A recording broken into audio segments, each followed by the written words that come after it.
সাহিত্যের নানা আঙিনা থেকে যত্ন করে বেছে নেওয়া কিছু অমূল্য সৃষ্টি দিয়ে সাজানো আমাদের এই গল্পের আসর। হাই, আমি অরিত্রা। আপনাদের জন্য আজকে নিয়ে এসেছি শ্রীদীপ ঢালির লেখা অপারেশন ব্ল্যাক মার্কারি। গল্পটি যদি আপনাদের ভালো লাগে তাহলে অবশ্যই একটা লাইক, শেয়ার এবং কমেন্ট করে আমাদের পাশে থাকবেন। আর যদি এখনও সাবস্ক্রাইব না করে থাকেন তাহলে এখনই সাবস্ক্রাইব করে নিতে ভুলবেন না যেন। আর হ্যাঁ, কমেন্ট বক্সের পাশেই থাকা হাইপ অপশনে তো কাইন্ডলি একবার ক্লিক করে দেবেন প্লিজ। গল্প শুরুর আগে বলে রাখি, মদ্যপান এবং ধূমপান স্বাস্থ্যের পক্ষে ক্ষতিকারক, এতে ক্যান্সার হয়। তাহলে আর দেরি করব না, শুরু করছি আমাদের আজকের উপস্থাপনা অপারেশন ব্ল্যাক মার্কারি। গল্প পাঠে অতনু। চন্দ্রবন্দরের বুক ছিঁড়ে বয়ে চলা রূপনারায়ণ নদ আজ যেন এক ঘাতক নিস্তব্ধতায় ডুবে আছে। ঘড়িতে তখন রাত 2:30। শীতের শুরুর এই মৌসুমে নদীর ওপর জমা হওয়া ঘন কুয়াশা এতটাই নিরেট যে ঘাটের শক্তিশালী সার্চ লাইটও সেই কুয়াশার দেয়ালে ধাক্কা খেয়ে মুখ থুবড়ে পড়ছে। নদী আর আকাশের সীমানা এক হয়ে গেছে এক ধূসর অন্ধকারে। নোনা জলের পরিচিত গন্ধের সাথে মিশে আছে পচা কাদা, কয়লার গুঁড়ো আর জাহাজের পোড়া মোবিলের এক ভারী গন্ধ। জেটি নম্বর 4-এর ধারে নোঙর করে রাখা বিশাল মালবাহী জাহাজ এমভি কাল ভৈরব থেকে কন্টেনার নামানোর কাজ চলছে। লোহার ক্রেনগুলোর ধাতব ক্যাঁচ ক্যাঁচ শব্দ কুয়াশার চাদর ছিঁড়ে অনেক দূর পর্যন্ত ছড়িয়ে পড়ছে। কিন্তু আজ রাতের বাতাসটা অন্যরকম, কেমন যেন একটা মেটালিক বা রাসায়নিক কোনো কিছুর সূক্ষ্ম ঝাঁঝালো ঘ্রাণ ভেসে বেড়াচ্ছে বাতাসে, যা সাধারণ মানুষের নাকে সহজে ধরা পড়ার কথা নয়। লোডিং ক্রেনের অপারেটর 50 কার্তিক মাইতি ক্রেনের ছোট কেবিনে বসে এক কাপ ঠান্ডা চায়ে চুমুক দিচ্ছিল। তার চোখ ছিল নিচের ডকের উপর। হঠাৎ করে সে লক্ষ্য করল একটা ছোট কাঠের ডিঙি নৌকা সম্পূর্ণ নিঃশব্দে, কোনো আলো না জ্বালিয়ে জাহাজের ঠিক নিচে এসে দাঁড়িয়েছে। লজিস্টিক্সের নিয়ম অনুযায়ী এই সময় কোনো ছোট নৌকার জাহাজের এত কাছে আসার কথা নয়। কার্তিক চশমাটা নাকের ওপর ঠিক করে নিচে উঁকি দিল। কুয়াশার ভেতর দিয়ে সে দেখতে পেল জনা তিনেক মানুষ অত্যন্ত দ্রুততার সাথে জাহাজের একদিকের দড়ির মই বেয়ে ওপরে উঠছে। তাদের পরনে কালো ওয়াটারপ্রুফ পোশাক, মুখ ঢাকা। কার্তিক ঘাবড়ে গেল।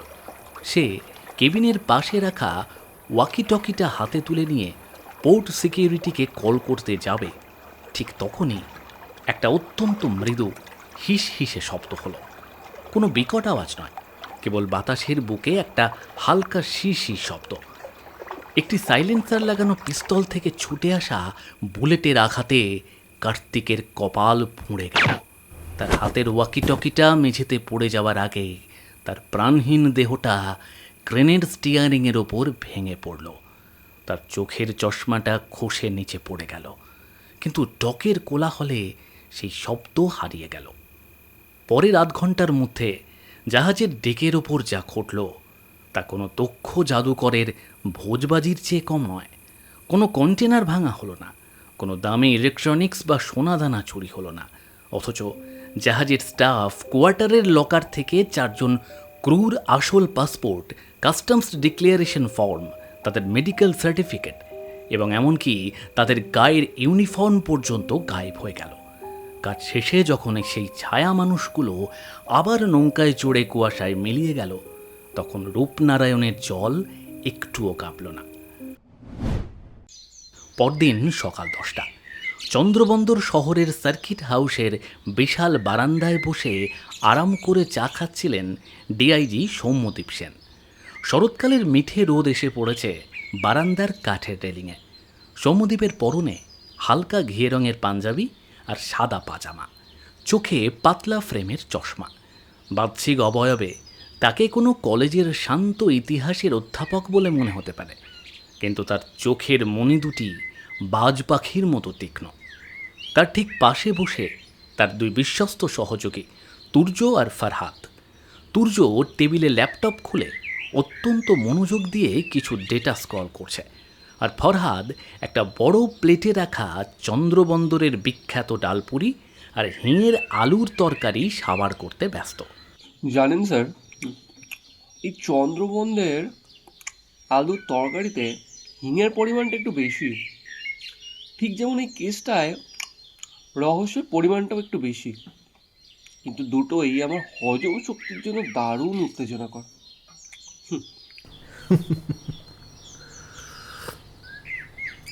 ফারাদ, হিঙের পরিমাণ যদি বেশি হয় তাহলে কিন্তু পেটে গ্যাস হতে পারে, কিন্তু রহস্যে খুনের গন্ধ বেশি হলে সেটা আমাদের মস্তিষ্কের খিদের কাজ করে। তুমি কি জানো, কাল ভৈরব জাহাজ থেকে যা হারিয়েছে তার চেয়ে যা রয়ে গেছে সেটা আমাদের জন্য বেশি চিন্তার। তুর্য ল্যাপটপের স্ক্রিন থেকে চোখ তুলে তাকালো। কি রয়ে গেছে স্যার? কন্টেনারের মাল তো সব অক্ষত আছে বলেই কাস্টমস রিপোর্ট দিচ্ছে। মাল তো জড় বস্তু তুর্য। কিন্তু তাহলে 4 জন জ্যান্ত মানুষ কি ভোজবাজির মতো উবে গেল? কাস্টমসের সকালের রিপোর্ট বলছে জাহাজে নাকি ওই 4 জন ক্রিউ কোনোদিন ছিল না। পোর্ট এন্ট্রি রেজিস্টারে তাদের কোনো নাম নেই। এখন প্রশ্ন হলো, মানুষগুলো যদি অস্তিত্বহীন হয়, তবে মৃত ক্রেন অপারেটর কার্তিক মাইতি কার দিকে তাকিয়ে ওয়াকিটকে হাতে তুলে নিয়েছিল? সে কি তবে কুয়াশার মধ্যে কোনো জলপরি দেখেছিল? স্যার, নিখোঁজ 4 জন ক্রুর মধ্যে একজন ছিলেন চিফ কুক, 2 জন খালাসি আর একজন জুনিয়র ইঞ্জিনিয়ার। অদ্ভুত ব্যাপার হলো, জাহাজের ক্যাপ্টেন কিন্তু দাবি করছেন যে ওনারা বন্দর ছাড়ার আগেই নাকি কলকাতা বন্দরে নেমে গেছেন, কিন্তু কলকাতা পোর্ট ট্রাস্টের সিসিটিভি ফুটেজ বলছে তারা জাহাজ থেকে নামেননি। তার মানে কাগজে এক কথা লেখা আছে আর বাস্তবে আর একটা ঘটনা ঘটেছে। এই চন্দ্রবন্দর শহরটাই যেন কুয়াশায় ঢাকা এক মায়াপুর। এখানে সত্য আর মিথ্যার সীমানাটা বড্ড ঝাপসা। বিকেল 4টে নাগাদ ডিআইজি সৌম্যদ্বীপের দল এসে পৌঁছালো রয়্যাল শিপিং অ্যান্ড লজিস্টিক্সের প্রধান কার্যালয়। এটি চন্দ্রবন্দরের সবচেয়ে আধুনিক এবং বিলাসবহুল বহুতল ভবন। কাঁচ এবং কংক্রিটের তৈরি এই ইমারতটি চারপাশের পুরনো বন্দর শহরের দৈন্যদশাকে যেন ব্যঙ্গ করছে। এই কোম্পানির মালকিন অপর্ণা রায়, চন্দ্রবন্দরের সবচেয়ে প্রভাবশালী এবং সম্মানিত ব্যক্তিত্ব। শহরের যতগুলো বড় স্কুল, অনাথ আশ্রম আর দাতব্য চিকিৎসালয় আছে, তার সবগুলোর বোর্ডে অপর্ণা রায়ের নাম জ্বলজ্বল করছে।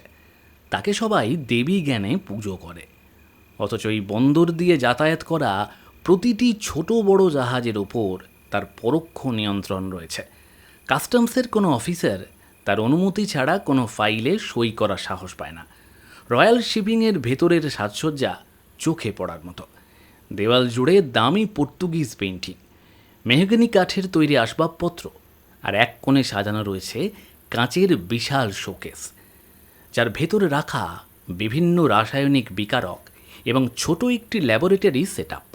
সেখানে বসে এক সুদর্শন যুবক লেন্স দিয়ে কিছু একটা পরীক্ষা করছিল। সৌম্যদ্বীপ ঘরে ঢুকতেই অপর্ণা রায় সোফা ছেড়ে উঠে দাঁড়ালেন। পরনে থপথপে সাদা ঢাকাই শাড়ি, কপালে ছোট্ট লাল টিপ, চোখে এক অদ্ভুত শান্ত ও বুদ্ধিদীপ্ত চাহনি। তার পুরো ব্যক্তিত্ব থেকে এক ধরনের কর্তৃত্ববাদী আভিজাত্য ছড়ে পড়ছে। আরে আসুন ডিআইজি সাহেব, চন্দ্রবন্দরের এই ধুলোবালি আর কুয়াশার মধ্যে আপনার মতন একজন ব্যস্ত আইপিএস অফিসারকে আসতে হলো, এটা আমাদের এই ছোট্ট শহরের জন্য ভাগ্যের কথা। ভাগ্য নিয়ে আমার তেমন মাথা ব্যথা নেই ম্যাডাম। আমি বরং মানুষের নথিপত্র আর শরীর নিয়ে বেশি চিন্তিত। আপনার কোম্পানির হ্যান্ডেল করা জাহাজ এমবি কাল ভৈরব থেকে কাল রাতে 4 জন মানুষ হাওয়া হয়ে গেল, অথচ আপনার অফিসের ডেটা এন্ট্রি অপারেটর বলছে তাদের নাকি কোনো অস্তিত্বই ছিল না। দেখুন মিস্টার সেন, প্রতিদিন এই বন্দরে হাজার হাজার দৈনিক মজুর আর ক্রু কাজ করতে আসে।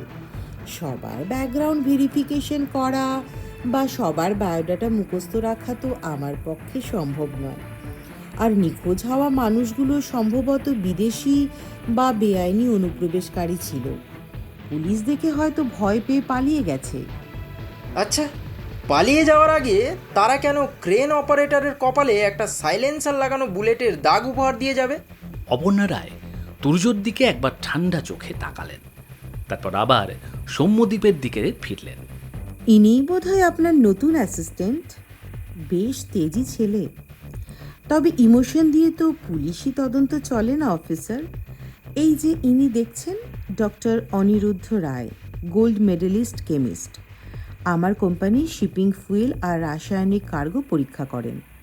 ওনার সাথে কথা বলে দেখতে পারেন যদি কোনো টেকনিক্যাল ক্লু পান। ডক্টর অনিরুদ্ধ মৃদু হেসে মাথা নাড়ল।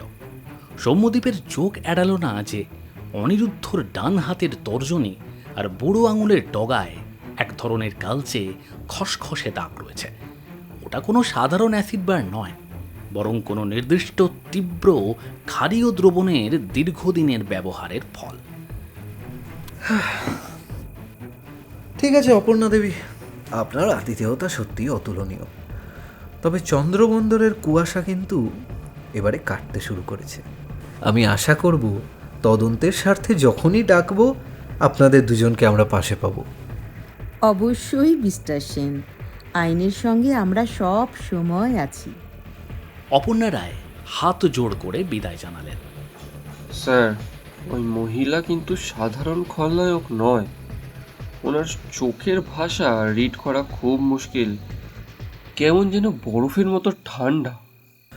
বরফ যতই ঠান্ডা হোক ফারাদ, একটা কথা মনে রাখবে, অতিরিক্ত গরমে তা জল হতে বাধ্য। আর ওই ডক্টর অনিরুদ্ধ, ও শুধু কেমিস্ট নয়, ও হলো এই নাটকের খুব গুরুত্বপূর্ণ একটা চরিত্র।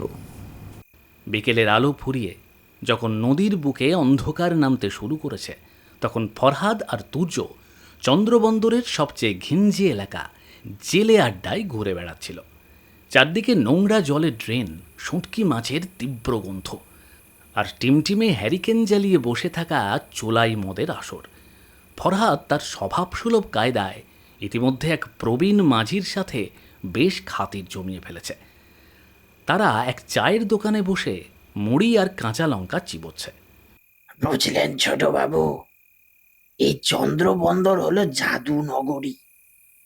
এই বন্দরে যে একবার হারিয়ে যায় সে আর কোনোদিনও ফেরে না। এই তো আজ থেকে 3 মাস আগে হরেন সরকার নামে এক ভদ্রলোক উধাও হয়ে গেল। সে ছিল এই অপর্ণা ম্যাডামের অফিসের ছোট হিসাব রক্ষক। হরেন সরকার? তার ব্যাপারে পুলিশে ডায়েরি হয়নি? আরে কিসের ডায়েরি, বড় লোকদের রাজত্বে সব ছোট মানুষের ডায়েরি টায়েরি উবে যায়। তবে হরেন বাবু বড় চালাক লোক ছিলেন। নিখোঁজ হওয়ার আগের দিন রাতে উনি আমার এই নৌকাতে এসে বসেছিলেন। কাঁপা কাঁপা গলায় একটা পুরনো লোহার বাক্স আমার হাতে দিয়ে বলেছিলেন, খেলাপথ ভাই, এই বাক্সটা জ্যান্ত মানুষের চেয়েও দামি।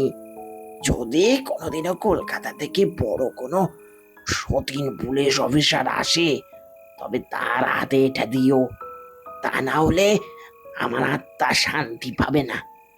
তারপরের দিনই হরেন বাবুর লাশ পাওয়া গেল রূপনারায়ণের চরে। ফরহাদ আর তুর্য আর এক মুহূর্ত নষ্ট করল না। মাঝির কুঁড়েঘর থেকে সেই ধুলোবালি মাখা লোহার বাক্সটি উদ্ধার করে তারা সরাসরি সার্কিট হাউসে সৌম্যদ্বীপের ঘরে নিয়ে এলো। বাক্সটির তালা ভাঙতেই ভেতর থেকে বেরোলো একটা জরাজীর্ণ লাল রঙের ডায়েরি।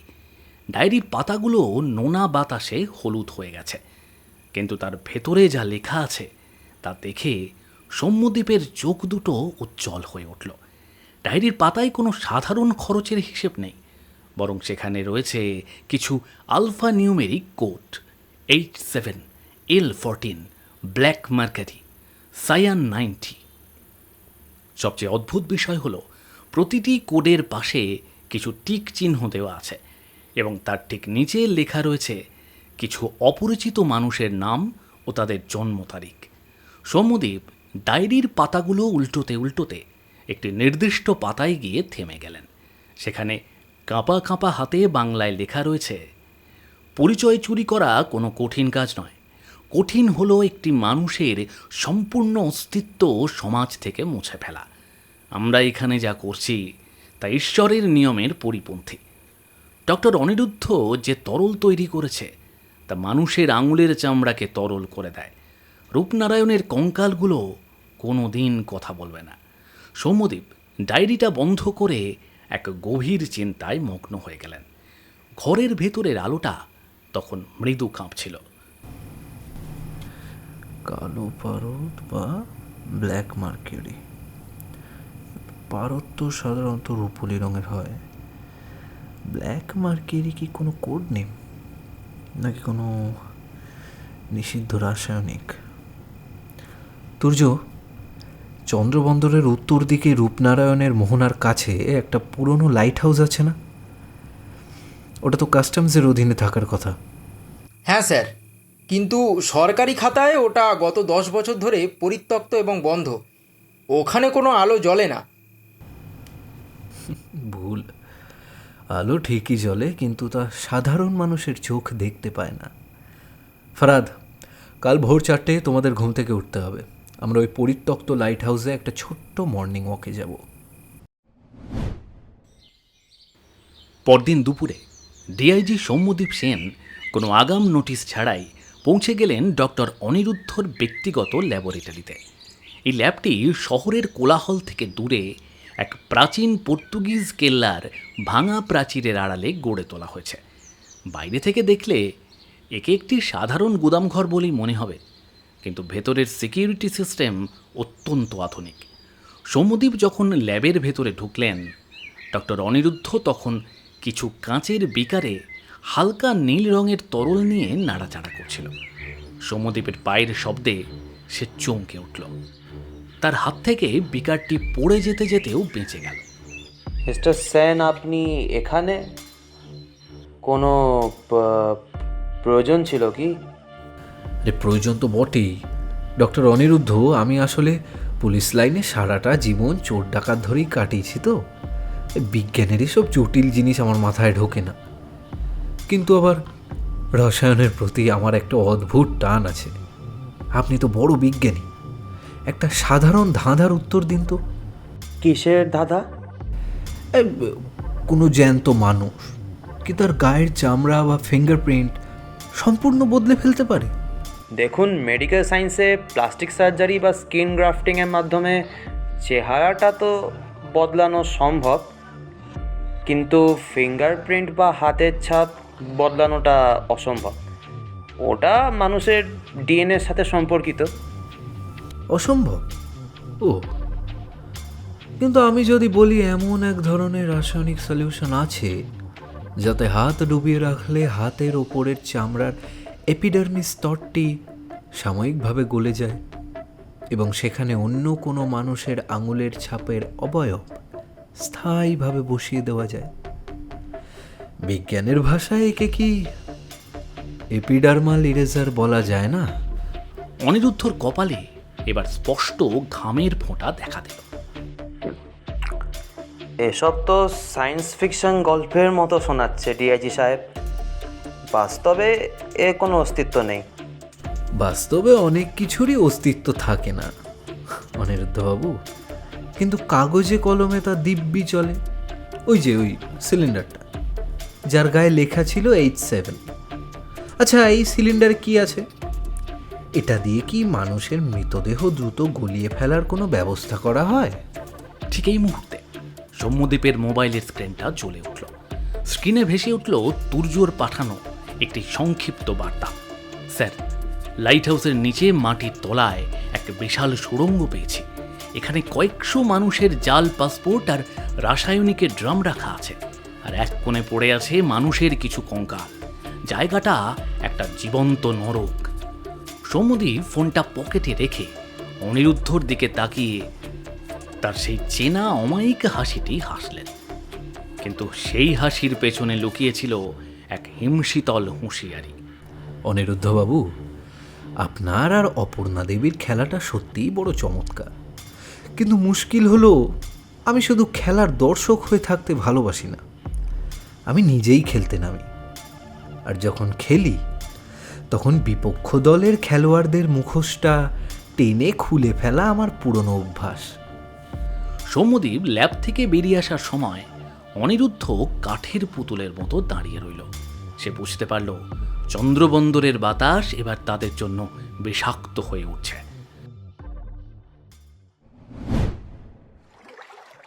চন্দ্রবন্দরের পূর্ব প্রান্ত, যেখানে রূপনারায়ণ নদী মোহনার দিকে বাঁক নিয়েছে, ঠিক সেখানে একাকী এক প্রহরীর মতো দাঁড়িয়ে আছে জরাজীর্ণ পরিত্যক্ত লাইট হাউসটি।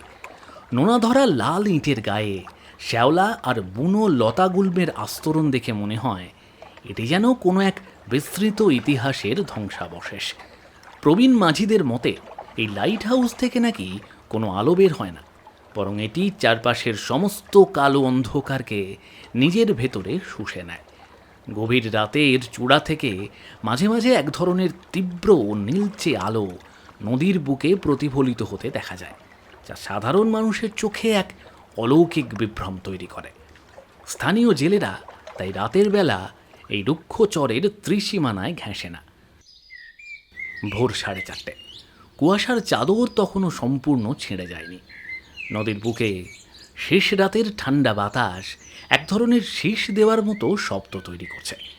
জিপ গাড়িটি নদীর বাঁধের বেশ কিছুটা দূরে রেখে ফরহাদ আর তুর্য নিঃশব্দে লাইট হাউসের ভাঙা পাঁচিল টপকে ভেতরে ঢুকল। ফরহাদের হাতে একটা বড় মেটালিক চার্জেবল টর্চ, আর তুর্যর কাঁধে একটি স্পেশাল ব্যাকপ্যাক, যাতে রয়েছে কিছু হাইটেক স্ক্যানিং ডিভাইস এবং ফরেন্সিক কিট। তুর্য, এই কুয়াশায় যদি কোনো ভূত বা কঙ্কাল এসে আমাকে জড়িয়ে ধরে হঠাৎ, আমি কিন্তু সোজা রূপনারায়ণে ঝাঁপ দেব। তার চোখ জোড়া চারপাশের অন্ধকারের মধ্যে কোনো বিপদের আঁচ পাওয়ার চেষ্টা করছিল। ঠান্ডায় তার নাকটা সামান্য লাল হয়ে উঠেছে। চুপ কর ফরহাদ, তোর মাথায় সব সময় নাটক ঘোরে। সৌম্যদীপ স্যার আমাদের এখানে কোনো অ্যাডভেঞ্চার ট্যুর করতে পাঠাননি। এই লাইট হাউসের নিচে যে টানেল আছে সেটা কোনো প্রাকৃতিক সুড়ঙ্গ নয়, এটা মানব সৃষ্ট, এবং এর আর্কিটেকচার বলছে এটা অতি আধুনিক এবং পরিকল্পিত। তারা মূল টাওয়ারের নিচে নেমে একটি মরিচা ধরা লোহার দরজা দেখতে পেল। দরজাটি বাইরে থেকে বন্ধ ছিল না, বরং একটু ফাঁক হয়ে গিয়েছিল। দরজার গায়ে হাত দিতেই ফরহাদ নাকে হাত দিল। উফ, কড়া ফরমালিন আর তীব্র কোনো ক্লোরিন জাতীয় রাসায়নিকের গন্ধ। এখানে কি মর্গ বানানো হয়েছে নাকি রে? ভেতরে পা রাখতেই টর্চের তীব্র আলোয় ভেসে উঠল এক অদ্ভুত দৃশ্য। একটি দীর্ঘ পাথুরের সিঁড়ি নিচের দিকে নেমে গেছে, যা সরাসরি মাটির নিচে এবং সম্ভবত নদীর তলদেশের কাছাকাছি কোনো অংশে গিয়ে শেষ হয়েছে। সিঁড়ি বেয়ে নিচে নামার সময় দেওয়ালে জলের ফোঁটা চুঁইয়ে পড়ার শব্দ ছাড়া আর কোনো শব্দ ছিল না। চারপাশের আর্দ্রতা ক্রমেই বাড়ছিল। একদম নিচে পৌঁছানোর পর তারা যে চেম্বারটি দেখল, তা দেখে দুজনেরই শির দাঁড়া দিয়ে এক হিমশীতল স্রোত বয়ে গেল। সেটি কোনো প্রাচীন ধ্বংসাবশেষ নয়, বরং একটি অত্যন্ত আধুনিক ভূগর্ভস্থ ল্যাবরেটরি এবং ডাটাবেজ সেন্টার। ঘরের এক পাশে সারিবদ্ধ স্টিলের আলমারি, অন্য পাশে কাঁচের বড় বড় জার, আর সবচেয়ে ভয়ঙ্কর ব্যাপার হলো ঘরের এক কোণে পড়ে রয়েছে 3টি কংক্রিট স্ল্যাব, যার ওপর মানুষের কঙ্কাল এবং অর্ধগলিত 2টি মৃতদেহ শায়িত। মৃতদেহগুলোর মুখমণ্ডল সম্পূর্ণ বিকৃত, যেন কোনো তীব্র অ্যাসিড বা ক্ষারীয় রাসায়নিক দিয়ে তাদের অবয়ব সম্পূর্ণরূপে গলিয়ে ফেলা হয়েছে, যাতে কোনো অবস্থাতেই তাদের চেনা না যায়। তুর্য দ্রুত তার ক্যামেরা বের করে বিভিন্ন কোণ থেকে ছবি তুলতে লাগল। সে আলমারিগুলো খুলে দেখতে পেল হাজার হাজার ভারতীয় ও আন্তর্জাতিক পাসপোর্ট, কাস্টমসের জাল শিলমোহর এবং ইমিগ্রেশন ডিপার্টমেন্টের নকল লেটার হেড। প্রতিটি পাসপোর্টের ওপর বিভিন্ন দেশের কুখ্যাত অপরাধীদের ছবি লাগানো, কিন্তু নামগুলো ভারতীয় এবং সেই সব মানুষের যারা চন্দ্রবন্দরের ডক থেকে বিভিন্ন সময়ে নিখোঁজ হয়েছে। সর্বনাশ! সূর্য, এটা দেখ, এই জারের ভিতরে একটা মানুষের আঙুলের চামড়াকে কেমিক্যালি চুবিয়ে রাখা হয়েছে। এরা কি করছে এখানে? এরা জ্যান্ত মানুষের পরিচয় চুরি করছে ফারহাদ। নিখোঁজ হওয়া সাধারণ পোর্ট কর্মচারীদের আসল পরিচয়পত্র, আইডি কার্ড আর আঙুলের ছাপ ক্লোন করে আন্তর্জাতিক অপরাধীদের এই বন্দরে বৈধভাবে ঢুকিয়ে দেওয়া হচ্ছে। আর আসল মানুষগুলোকে তাদের পরিচয় মুছে দিয়ে চিরতরে এই লাইট হাউসের কবরে পাঠিয়ে দেওয়া হচ্ছে। হঠাৎ সুড়ঙ্গের প্রবেশ মুখের দিক থেকে ভারী বুটের শব্দ শোনা গেল। কেউ একজন অত্যন্ত দ্রুত গতিতে নিচে নেমে আসছেন। ফরহাদ দ্রুত টর্চ নিভিয়ে দিল। মুহূর্তের মধ্যে পুরো চেম্বারটি ঘুটঘুটে অন্ধকারে ডুবে গেল। দুজনের হৃদস্পন্দন তখন এতটাই জোরে চলছিল যে মনে হচ্ছিল যেন অন্ধকারের বুকেও সেই শব্দ শোনা যাবে।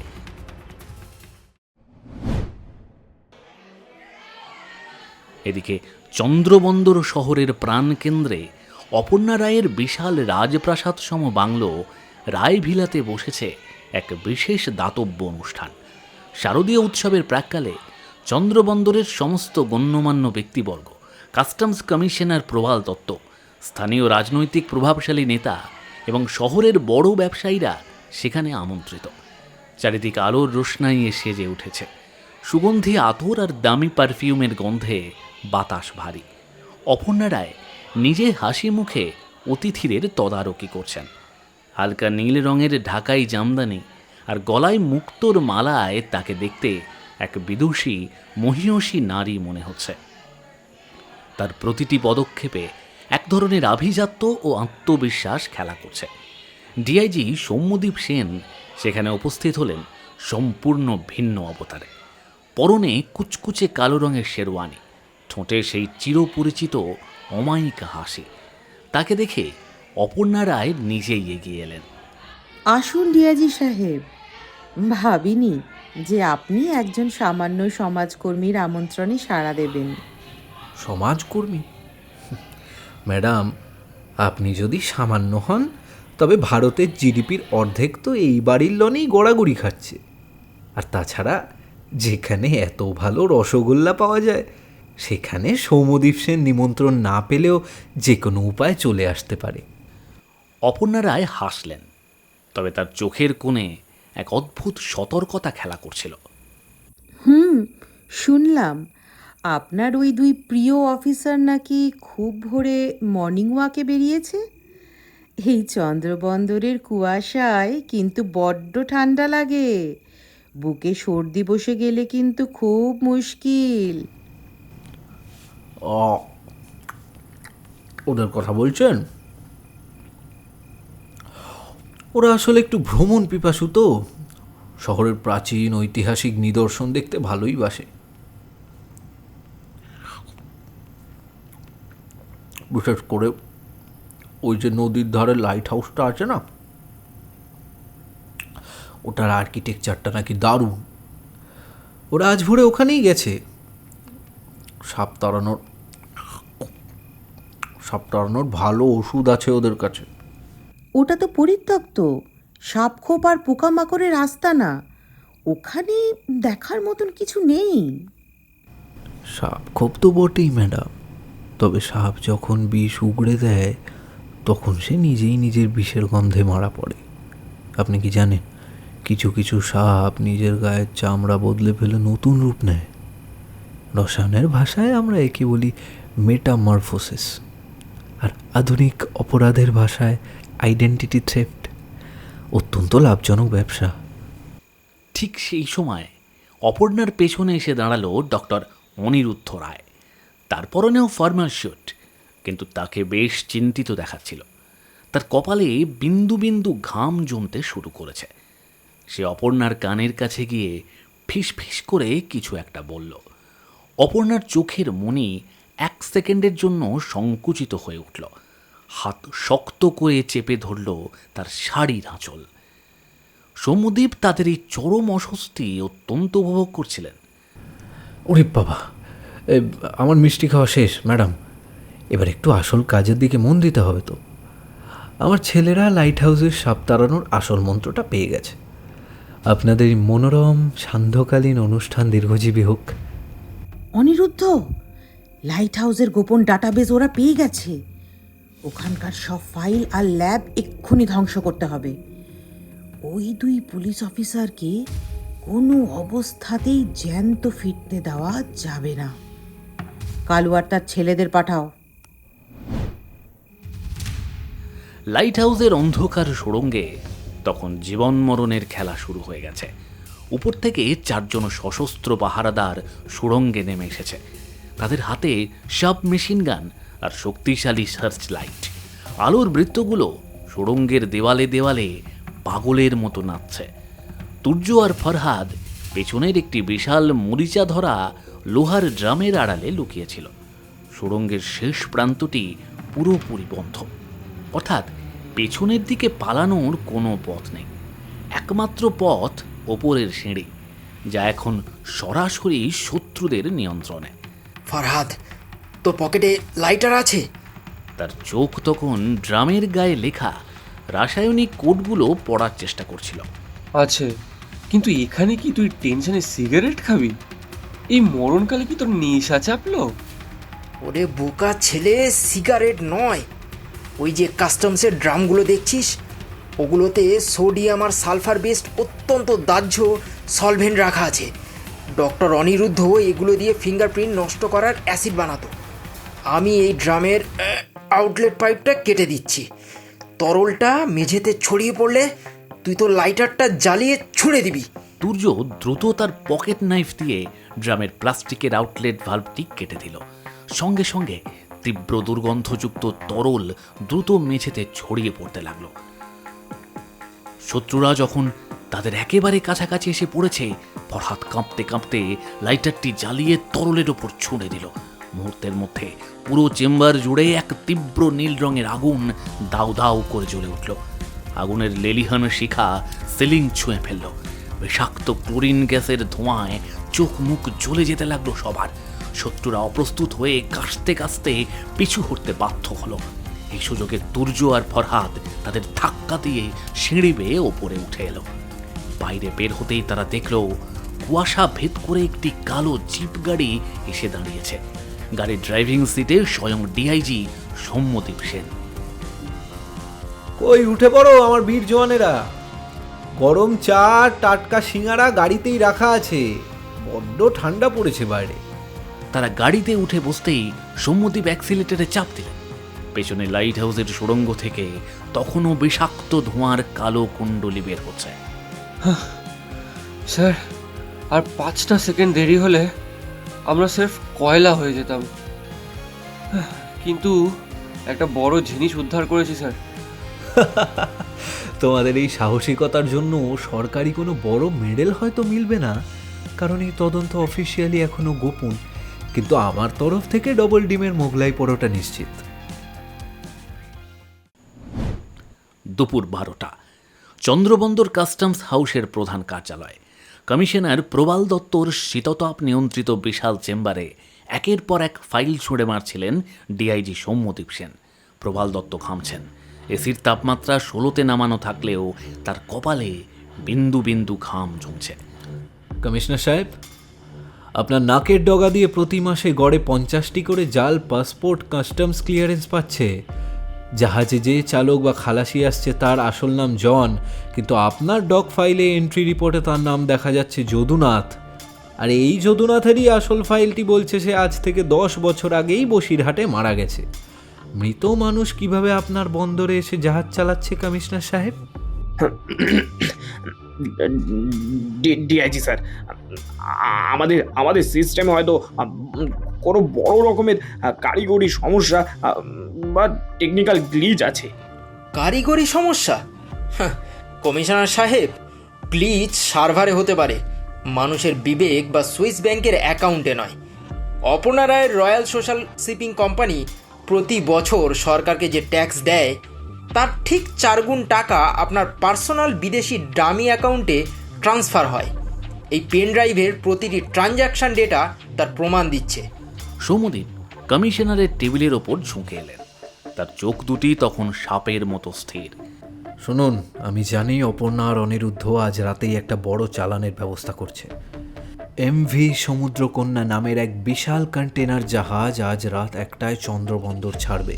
সেই জাহাজে এমন কিছু যাচ্ছে যা এই দেশের জাতীয় নিরাপত্তার জন্য বিরাট হুমকি। কে যাচ্ছে ওই জাহাজে? সত্যটা বলুন, নয়তো আপনার বাকি জীবনটা কিন্তু মেদিনীপুরের সেন্ট্রাল জেলে কাটবে। প্রবাল দত্ত আর মানসিক চাপ সহ্য করতে পারলেন না। তিনি মাথা নিচু করে ভেঙে পড়লেন। স্যার স্যার আমি সত্যি বলছি, আমি শুধু টাকা নিয়েছি, কিন্তু কিন্তু অনিরুদ্ধ আর অপর্ণা ঠিক কি পাঠাচ্ছে আমি তা সত্যি বিস্তারিত জানি না। তবে এটুকু জানি, ওই জাহাজের কন্টেনার নাম্বার C409 এর ভেতর কোনো সাধারণ বাণিজ্যিক পণ্য নেই। ওটার ভেতর আছে মানুষ। হ্যাঁ স্যার, অন্তত 20 জন আন্তর্জাতিক দাগি আসামি, জঙ্গি এবং ড্রাগ লর্ড, যারা নিজেদের চেহারা আর পরিচয় সম্পূর্ণ বদলে এদেশ থেকে পালিয়ে যাচ্ছে। আর তাদের জায়গায় ভারতের কিছু সাধারণ গৃহহীন মানুষকে হত্যা করে তাদের ডেথ সার্টিফিকেট তৈরি করা হয়েছে, যাতে আইনিভাবে ওই আসামিরা কাগজে কলমে মৃত হয়ে যায় এবং ভারতের মাটিতে নতুন পরিচয় পায়। সৌম্যদীপের মুখমণ্ডল গম্ভীর হয়ে উঠল। হাসির শেষ ছটাটুকু উধাও হয়ে সেখানে এক ইস্পাত কঠিন সংকল্প ফুটে উঠল।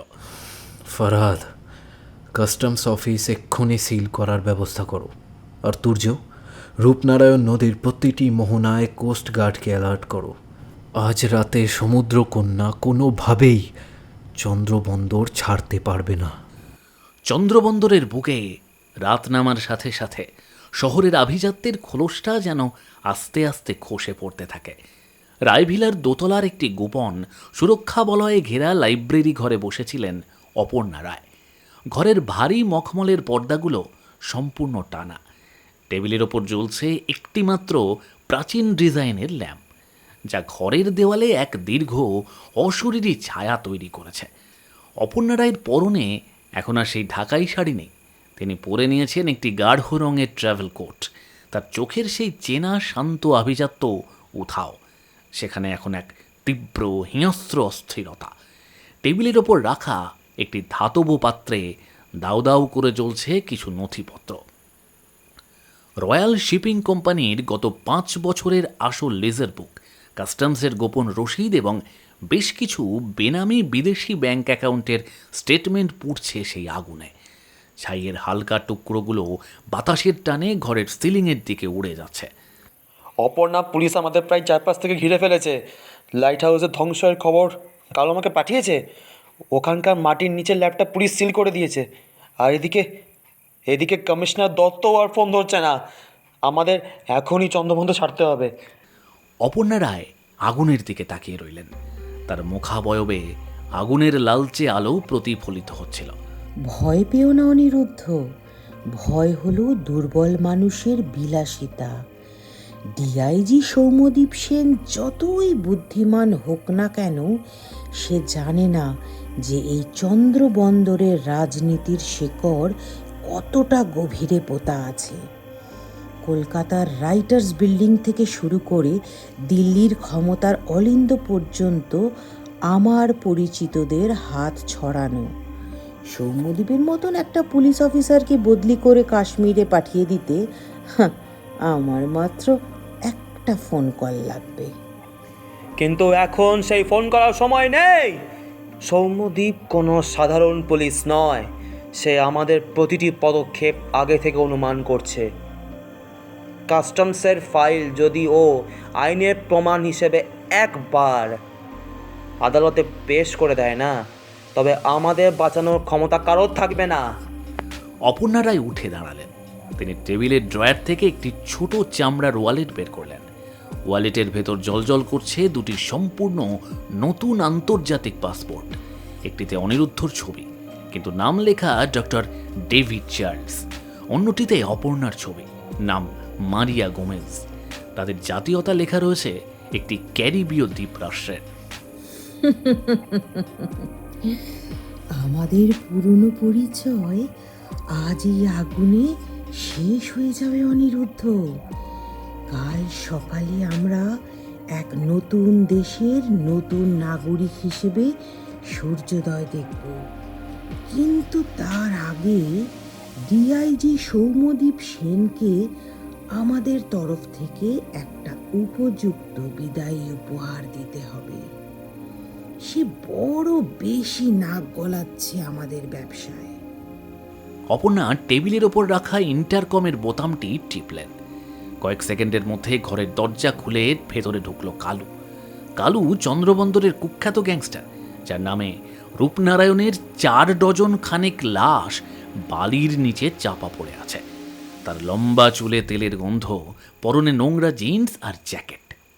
বলুন দিদিমণি, কি করতে হবে? ডিআইজির 2 ছোকরা অফিসার তুর্য আর ফারহাদ এখন বন্দর এলাকার আশেপাশে ঘুরঘুর করছে। ওদের এমন এক জায়গায় নিয়ে যাও যেখান থেকে ফেরার কোনো পথ নেই। চন্দ্রবন্দরের পরিত্যক্ত রেল ইয়ার্ডে ওদের শেষ করো। এমনভাবে করবে যেন মনে হয় কোনো চলন্ত মালবাহী ট্রেনের নিচে পড়ে দুর্ঘটনাটা ঘটেছে। পুলিশ যেন ওটাকে নিছক একটা দুর্ঘটনা হিসেবে ফাইল বন্ধ করে দেয়। আর শোনো, কোনো বুলেট ব্যবহার করবে না। বুঝে গেছি দিদিমণি। রেল লাইনের ওপর শরীরটা কুচি কুচি হয়ে গেলে পুলিশ আর ডিএনএ টেস্ট করারও সুযোগ পাবে না। কাজটা আজ রাতেই হয়ে যাবে। রাত তখন 9:45। চন্দ্রবন্দরের পরিত্যক্ত রেলিয়ারটি যেন কোনো ভুতুড়ে শহর। বিশাল আকার সব মরচে ধরা মালগাড়ির বগি লাইনের ওপর লাইনে দাঁড়িয়ে আছে। অনেকগুলো বগির গায়ে লতা গুল্ম গজিয়ে উঠেছে। চারিদিকে ছড়িয়ে ছিটিয়ে আছে কয়লার গুঁড়ো, ভাঙা কাঁচ আর পরিত্যক্ত লোহার স্লিপার। কুয়াশা এতটাই ঘন যে হাত বাড়ালেও নিজের আঙুল দেখা যায় না। মাঝে মাঝে দূর থেকে ট্রেনের ইঞ্জিনের ধাতব গোঙানি আর বুনো কুকুরের ডাক ভেসে আসছে, যা পরিবেশের গা ছমছমে ভাবটা আরও বাড়িয়ে দিচ্ছে। তুর্য আর ফরহাদ কাস্টমসের এক বিশ্বস্ত ছোট ক্লার্কের দেওয়া গোপন তথ্যের ভিত্তিতে এখানে এসেছিল। ক্লার্কটি তাদের বলেছিল যে অপর্ণা রায়ের লোকেরা নাকি কাস্টমসের কিছু অতি সংবেদনশীল এবং জাল নথিপত্র এই ইয়ার্ডের কোনো এক পরিত্যক্ত বগির ভেতর লুকিয়ে রেখেছে।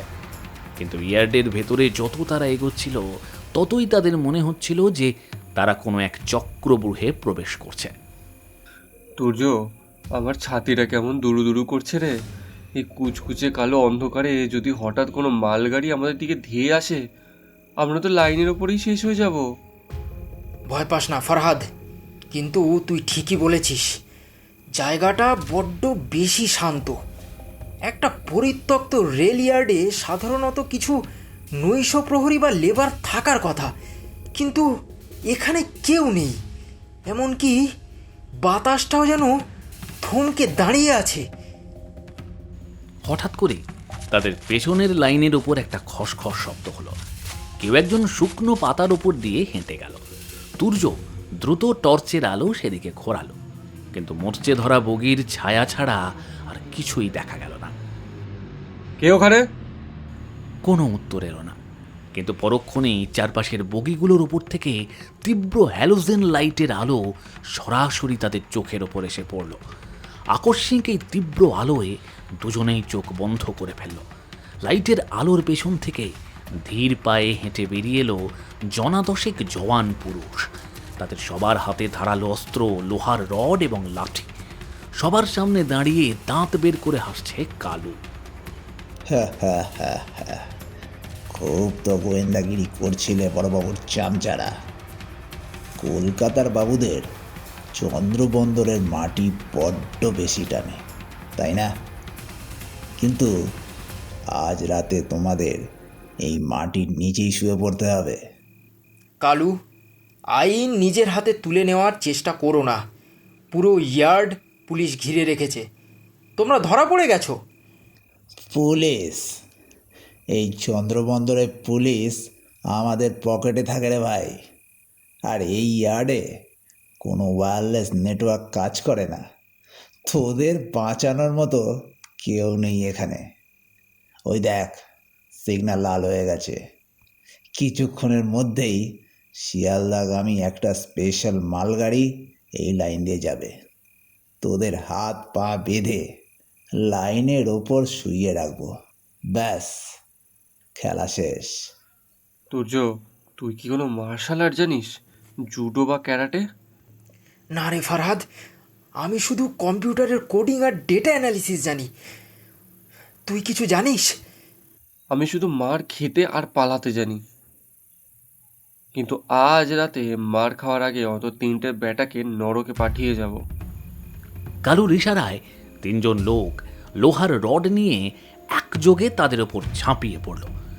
তুর্য দ্রুত একপাশে সরে গিয়ে একজনের মুখে তার রিভলভারের কুঁদো দিয়ে সজোরে আঘাত করল। লোকটি আর্তনাদ করে মাটিতে পড়ে গেল। অন্যজন ফরহাদকে লক্ষ্য করে রড চালালে। ফরহাদ নিচু হয়ে ডজিং করে তার পেটে এক চাঁদরের লাথি খসালো, কিন্তু শত্রুর সংখ্যা অনেক বেশি। কিছুক্ষণের মধ্যেই তারা দুজনে ক্লান্ত হয়ে পড়তে লাগলো। কালু নিজেই ভোজালি উঁচিয়ে তুর্যর দিকে এগোচ্ছিল। ঠিক তখনই ইয়ার্ডের অন্ধকার কোণ থেকে এক বিকট শব্দ করে একটি জিপ গাড়ি হেডলাইট জ্বালিয়ে তীব্র গতিতে সরাসরি কালুর লোকেদের দিকে ধেয়ে এলো। তীব্র আলোর ছটায় গুন্ডারা দিশেহারা হয়ে পড়ল। জিপটি একটি বগির খুব কাছে এসে সজোরে ব্রেক কষল। ধুলো আর কয়লার গুঁড়ো উড়ে গেল বাতাসে। জিপের দরজা খুলে অত্যন্ত ধীরে সুস্থে নেমে এলেন ডিআইজি সৌম্যদীপ সেন। তার পরনে এখনও সেই শেরওয়ানি, কিন্তু তার এক হাতে ঝুলছে একটি বিশেষ অটোমেটিক সাবমেশিন গান। হ্যালো জেন্টলম্যান, আজ রাতে ট্রেনের সময়সূচিতে একটু পরিবর্তন হয়েছে। আপনাদের জন্য যে মালগাড়িটি আসার কথা ছিল সেটি লাইনে যান্ত্রিক ত্রুটির কারণে বাতিল করা হয়েছে। তার বদলে এই সৌম্যদীপ সেন স্পেশাল এক্সপ্রেস এসে পৌঁছে গেছে। ডিআইজি সাহেব, আপনি? হ্যাঁ কালুবাবু, আমি বড় অসময়ে এসে পড়লাম, তাই না? তবে আমার একটা খুব খারাপ স্বভাব আছে। যেখানেই ট্রেনের দুর্ঘটনা ঘটে আমি সেখানেই উদ্ধার কার্যে চলে আসি। তা আপনাদের উদ্ধার কাজটা কি আমি শুরু করব? কালুর দুই অনুগত লোক রড উঁচিয়ে সৌম্যদ্বীপের দিকে এগোতেই সৌম্যদ্বীপের সাবমেশিন গান গর্জে উঠল। কোনো প্রাণঘাতী গুলি নয়, নিখুঁত নিশানায় তাদের পায়ের ঠিক সামনে মাটির ওপর পরপর কয়েকটি বুলেট এসে লাগলো। বুলেটের আঘাতে পাথরের টুকরো ছিটকে গিয়ে তাদের পায়ে লাগতেই তারা যন্ত্রণায় মাটিতে বসে পড়ল। পরের গুলিগুলো কিন্তু মাটিতে পড়বে না কালু, সুতরাং অস্ত্র ফেলে হাত তোলো। কালু বুঝতে পারল পরিস্থিতি সম্পূর্ণ হাতের বাইরে চলে গেছে। সে তার ভোজালিটা মাটিতে ফেলে দিয়ে হাত তুলল। বাকি গুন্ডারাও তাদের অস্ত্র ফেলে আত্মসমর্পণ করল। কিরে ভাই, ট্রেনের চাকা খুব গরম ছিল না? এবার আমাদের জিপের চাকাটা কেমন ঘুরে দেখবি, চল। আরে দারুণ লড়েছো তোমরা, কিন্তু আমাদের হাতে আর 1 মিনিটও সময় নেই। কালু ইতিমধ্যে আমাদের সব কাজ সহজ করে দিয়েছে। ওর মোবাইলটা আমি ট্যাপ করেছিলাম। অপর্ণা রায় আর অনিরুদ্ধ রায় আজ রাতেই এমভি সমুদ্রকন্যা জাহাজে চড়ে দেশ ছাড়ছে। আমাদের এক্ষুনি জেটি নাম্বার 9-এ পৌঁছতে হবে। রাত তখন 12:45। চন্দ্রবন্দরের সবচেয়ে প্রত্যন্ত এবং সুরক্ষিত জেটি নম্বর 9। রূপনারায়ণ নদী এখানে এসে আরও চওড়া হয়েছে এবং এর স্রোতও অত্যন্ত তীব্র। কুয়াশার চাদরে ঢেকে থাকা নদীর বুকে দানবীয় এক অবয়ব নিয়ে নোঙর করে দাঁড়িয়ে আছে বিশাল কন্টেনারবাহী জাহাজ এমভি সমুদ্রকন্যা। জাহাজের চারপাশে ডেকের ওপর কিছু তীব্র আলোর সার্চ লাইট চলছে, যা কুয়াশায় ধাক্কা খেয়ে এক মায়াবী হলদেটে পরিবেশ তৈরি করেছে। জাহাজের প্রধান ডেকে দাঁড়িয়েছিলেন অপর্ণা রায় এবং ডক্টর অনিরুদ্ধ। অনিরুদ্ধর কাঁধে একটি দামি চামড়া ট্রাভেল ব্যাগ আর অপর্ণার হাতে স্যাটেলাইট ফোনের রিসিভার। সব প্রস্তুতি শেষ তো অনিরুদ্ধ? হ্যাঁ, কন্টেইনার নাম্বার C409 জাহাজের তলদেশে সুরক্ষিতভাবে লোড করা হয়ে গেছে। ওটার ভেন্টিলেশন বা কোনো আলো নেই, কিন্তু আমাদের বিশেষ মেহমানদের জন্য ভেতরে অক্সিজেন সিলিন্ডার আর খাবারের ব্যবস্থা আছে। আচ্ছা, ওরা সবাই লুকিয়ে পড়েছে, আর জাহাজে ভেন্টিলেশন ওয়াটার পৌঁছানোর মাত্রই আমরা ওদের ডেকের ওপরে নিয়ে আসব। চমৎকার। জাহাজের ক্যাপ্টেন ডেকের উপর এসে দাঁড়ালেন। ম্যাডাম, নদী খুব উত্তাল আর কুয়াশাও বাড়ছে। কিন্তু পোর্ট ট্রাস্ট থেকে সবুজ সংকেত পাওয়া গেছে। আমরা কি এখানেই নগর তুলব? হ্যাঁ ক্যাপ্টেন, আর এক মুহূর্তও নষ্ট করবেন না। জাহাজ ফুল স্পিডে চালান। জাহাজের বিশাল প্রপেলার ঘুরতে শুরু করলো। রূপনারায়ণের কালচে জল কেটে বিশাল লোহার শরীরটা ধীরে ধীরে এগোতে লাগলো মোহনার দিকে। নদীর বুকে ঢেউয়ের গর্জন বাড়ছিল। অপর্ণা রায় ডেকের রেলিং ধরে দাঁড়িয়ে এক দীর্ঘ স্বস্তির নিঃশ্বাস ফেললেন। চন্দ্রবন্দরের অধ্যায় অবশেষে শেষ হল। নতুন দেশে তাদের জন্য এক নতুন রাজত্ব অপেক্ষা করছে। মানুষের নিজের তৈরি ছকে চলে না। জাহাজটি যখন জেটি থেকে প্রায় আধা কিলোমিটার দূরে চলে গেছে, হঠাৎ করেই কুয়াশার বুক চিঁড়ে 3টি দ্রুতগামী স্পিডবোট তীব্র গতিতে জাহাজের দিকে ধেয়ে আসতে লাগলো। বোটগুলোর মাথায় জ্বলছে পুলিশের তীব্র নীল এবং লাল রঙের ফ্ল্যাশার লাইট। তাদের মোটরের বিকট গর্জন নদীর শান্ত বুককে ফোঁড় ফোঁড় করে দিল। মাঝখানে স্পিডবোটটির একদম সামনে দাঁড়িয়ে আছেন ডিআইজি সৌম্যদীপ সেন। তার পরনে এখন উইন্ড চিটার জ্যাকেট, চোখে রাতের অন্ধকারে দেখার জন্য বিশেষ নাইট ভিশন গগলস, তার এক হাতে মেগা ফোন। এমভি সমুদ্রকন্যার ক্যাপ্টেন, আমি ডিআইজি সৌম্যদীপ সেন বলছি। আপনার জাহাজ এক্ষুনি থামান। আপনার জাহাজে অবৈধ পণ্য এবং পলাতক অপরাধী রয়েছে। আপনি যদি জাহাজ না থামান তবে আমাদের কাছে ওপরের কড়া নির্দেশ আছে কোস্ট গার্ডের গানবোট ব্যবহার করে আপনার জাহাজ লক্ষ্য করে সরাসরি সেল ফায়ার করার। ম্যাডাম, পুলিশ এসে গেছে। ওনারা ফায়ার করার হুমকি দিচ্ছেন। আমি কি করব? জাহাজ থামাবেন না। ওদের ভয় দেখানোর কোনো ক্ষমতা নেই। মোহনা আর মাত্র কয়েক মাইল দূরে। গতি বাড়ান। কিন্তু স্পিডবোটগুলো অত্যন্ত দক্ষ চালকের মতো জাহাজের খুব কাছাকাছি চলে এলো। পুলিশ কর্মীরা বোট থেকে লোহার হুক এবং দড়ির মই ছুঁড়ে মারল জাহাজের রেলিং লক্ষ্য করে। কালুর কিছু অবশিষ্ট গুন্ডা যারা জাহাজে ছিল তারা পুলিশ লক্ষ্য করে রিভলভার থেকে গুলি চালাতে শুরু করলো। নদীর বুকে শুরু হলো এক রক্তক্ষয়ী ঝড়ো যুদ্ধ। পুলিশের স্পিডবোট থেকে পাল্টা জোরালো টিয়ার গ্যাস এবং রাবার বুলেট ছোঁড়া হতে লাগলো। কুয়াশা আর ধোঁয়ার মিশ্রণে পুরো ডেকের ওপর এক নরককুণ্ড তৈরি হলো। অত্যন্ত সাহসিকতার সাথে দড়ির মই বেয়ে সবার আগে জাহাজের ডেকে পা রাখলেন ডিআইজি সৌম্যদীপ সেন। তার ঠিক পেছনেই উঠে এলো তুর্য এবং ফরহাদ। তাদের পরনে বুলেট প্রুফ জ্যাকেট, হাতে সার্ভিস ওয়েপেন। জাহাজের ডেকে তখনও গুলি আর ধোঁয়ার লড়াই চলছে। পুলিশের সাঁড়াশি আক্রমণে অপর্ণার গুন্ডারা একে একে অস্ত্র ফেলে আত্মসমর্পণ করতে বাধ্য হচ্ছিল। অপর্ণা রায় আর অনিরুদ্ধ পেছনের ডেকের দিকে একটি ছোট লাইফ বোটের দিকে ছুটে যাচ্ছিল পালানোর জন্য, কিন্তু তুর্য আর ফরহাদ অত্যন্ত দ্রুততায় গিয়ে তাদের পালানোর পথ সম্পূর্ণ বন্ধ করে দিল। পালাবেন না অপর্ণা দেবী, চন্দ্রবন্দরের কুয়াশা কিন্তু কেটে গেছে। এখন পালালে নদীর জলে পড়ে স্রেফ কুমিরের পেটে যেতে হবে। ডক্টর অনিরুদ্ধ হঠাৎ অত্যন্ত হিংস্র হয়ে উঠল। সে তার ট্রাভেল ব্যাগ থেকে একটি অত্যন্ত ছোট বিশেষ ধরনের কাঁচের এয়ারটাইট শিশি বের করল। শিশির ভেতর জলজল করছে একটি গাঢ় নীল রঙের তরল। ডিআইজি সাহেব, আর একটা পাও এগোবেন না। আপনি জানেন এই শিশির ভেতরে কি আছে? এটা হলো CR-90। এটি একটি অত্যন্ত সংবেদনশীল এবং মারাত্মক সায়ানাইড গ্যাস সলিউশন। আমি যদি এই শিশিটা এই ডেকের লোহার ওপর আছড়ে ফেলি তবে বাতাসের সংস্পর্শে এসে 1 সেকেন্ডের মধ্যে এক অতি বিষাক্ত গ্যাস তৈরি হবে।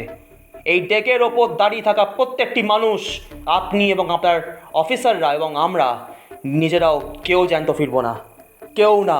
তুর্য আর ফরহাদ এক মুহূর্তের জন্য থমকে দাঁড়ালো। সায়ানাইড গ্যাসের বিষক্রিয়া কতটা মারাত্মক হতে পারে তা তারা ভালো করেই জানে। ফরহাদ আস্তে আস্তে নিজের বন্দুকটি নামানোর চেষ্টা করল। সৌম্যদীপ কিন্তু একটুও নড়লেন না। তিনি অত্যন্ত শান্তভাবে নিজের পকেট থেকে একটা সাদা রুমাল বের করে তার চশমাটা মুছতে লাগলেন। তারপর আবার চশমাটা পরে নিয়ে অনিরুদ্ধর দিকে তাকিয়ে মৃদু হাসলেন।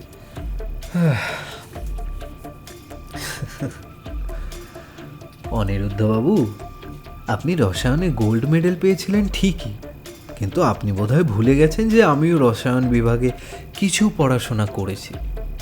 আপনি যে শিশিটা ধরে আছেন ওটা তরলটির রং অত্যন্ত গাঢ় নীল।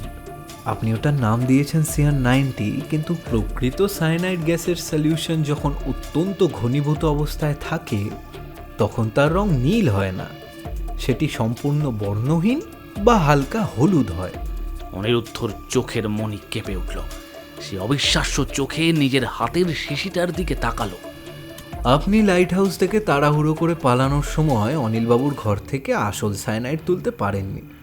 আপনি যেটা তুলে এনেছেন সেটি হলো স্রেফ কপার সালফেট এবং অ্যামোনিয়াম হাইড্রক্সাইডের একটি ডামি সলিউশন, যা দেখতে অত্যন্ত ভয়ঙ্কর নীল হলেও বাস্তবে ওটা দিয়ে বড়জোর স্কুলের ল্যাবরেটরিতে বাচ্চাদের প্র্যাকটিক্যাল করানো যায়।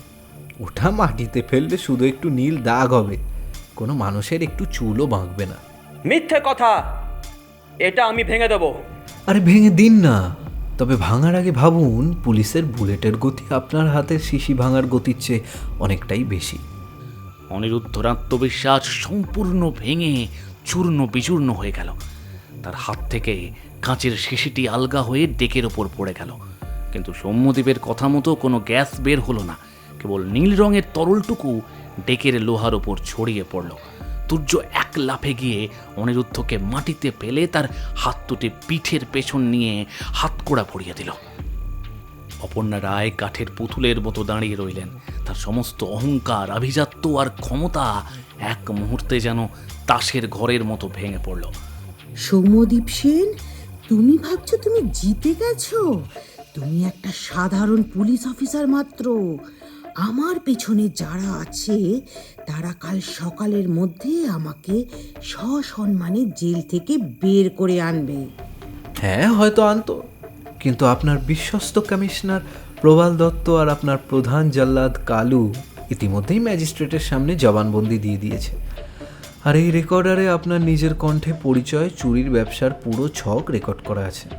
ভারতের আইন যতই ধীরগতির হোক না কেন, দেশের সার্বভৌমত্ব আর সাধারণ মানুষের জীবন নিয়ে যারা ব্যবসা করে তাদের বাঁচানোর ক্ষমতা ভারতের কোনো রাজনৈতিক নেতারই নেই। আপনি আর মারিয়া গোমেজ হতে পারছেন না, আপনি অপর্ণা রায় হিসেবে চন্দ্রবন্দরের জেলে পৌঁছবেন। ফরহাদ এগিয়ে গিয়ে অপর্ণা রায়ের হাতে হাতকড়া পরিয়ে দিল। চলুন দিদিমণি, আপনার দাতব্য চিকিৎসালয় তো অনেক ভালো কাজ করেছে, এবার নয় একটু জেলের হসপিটালে বসে একটু সমাজসেবা করবেন। চন্দ্রবন্দর কোতোয়ালি থানার স্পেশাল ইন্টারোগেশন সেলটি আকারে অত্যন্ত ছোট এবং দমবন্ধ করা। ঘরের দেওয়ালে নোনা ধরা চুনকাম খসে পড়ছে। সিলিং থেকে ঝুলছে একটা মাত্র কম পাওয়ারের হলুদ বাল্ব, যা ঘরের কোণের অন্ধকারকে তাড়াতে পারছে না, বরং এক রহস্যময় ছায়ার খেলা তৈরি করেছে। ঘরের এক কোণে রাখা মরচে পড়া টেবিল আর দুটি মাত্র লোহার চেয়ার। লোহার চেয়ার দুটি মেঝেতে সরালে এক তীক্ষ্ণ ক্যাঁচ ক্যাঁচ শব্দ পুরো ঘরে প্রতিধ্বনিত হয়। রাত তখন 2:15। বাইরে কুয়াশা আরও ঘন হয়েছে, আর তার সাথে মিশেছে থানার পেছনের নর্দমার পচা গন্ধ।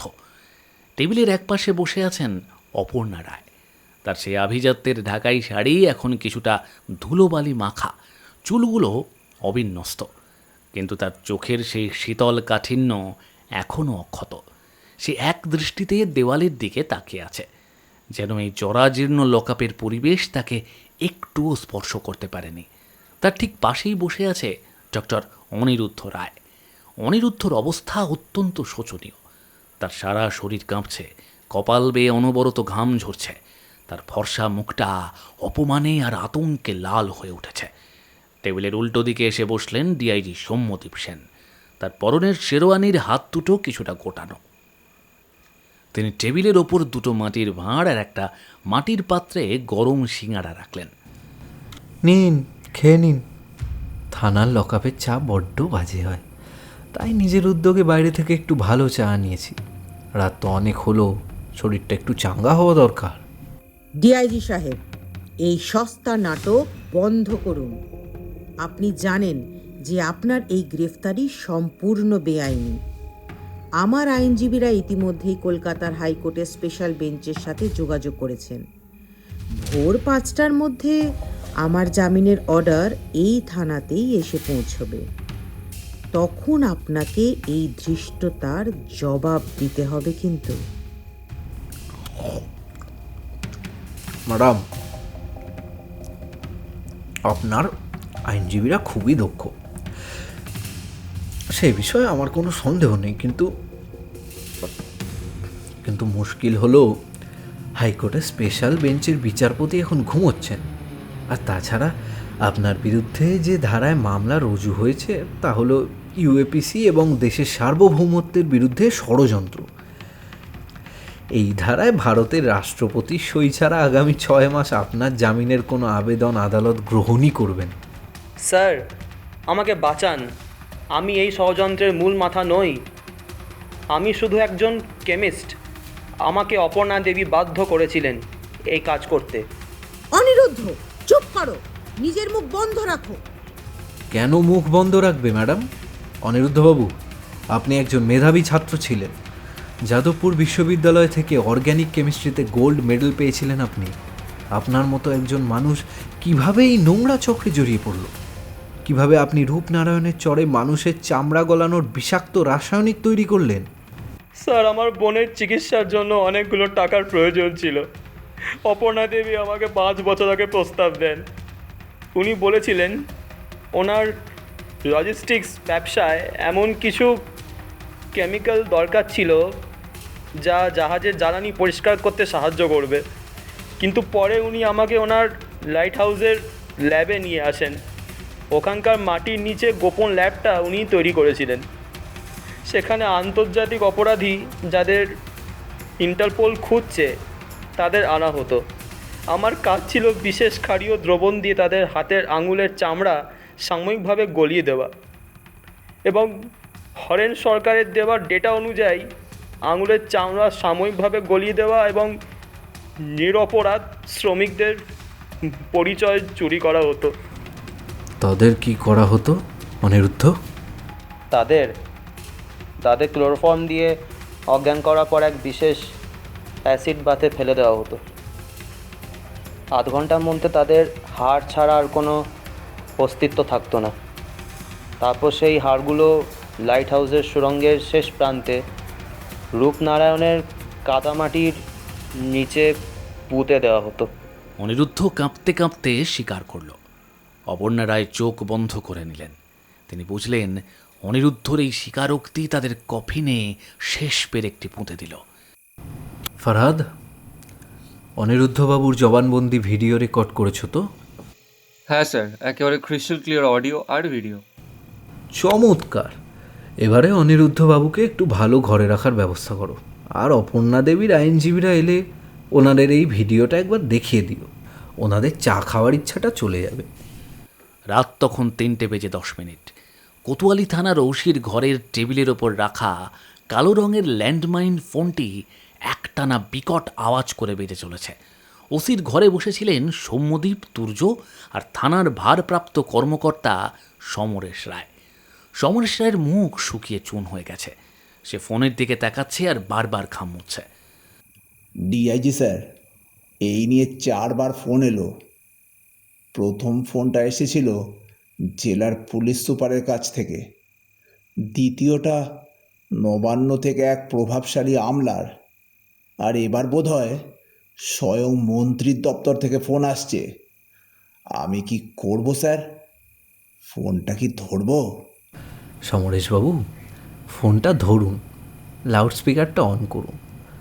আমি একটু শুনতে চাই আমাদের দেশের কর্ণধারেরা এই গভীর রাতে দেশের নিরাপত্তার চেয়ে একজন অপরাধীর জন্য কতটা উদ্বিগ্ন। সমরেশবাবু কাঁপতে কাঁপতে রিসিভারটি তুলে লাউডস্পিকারের বোতামটি টিপলেন।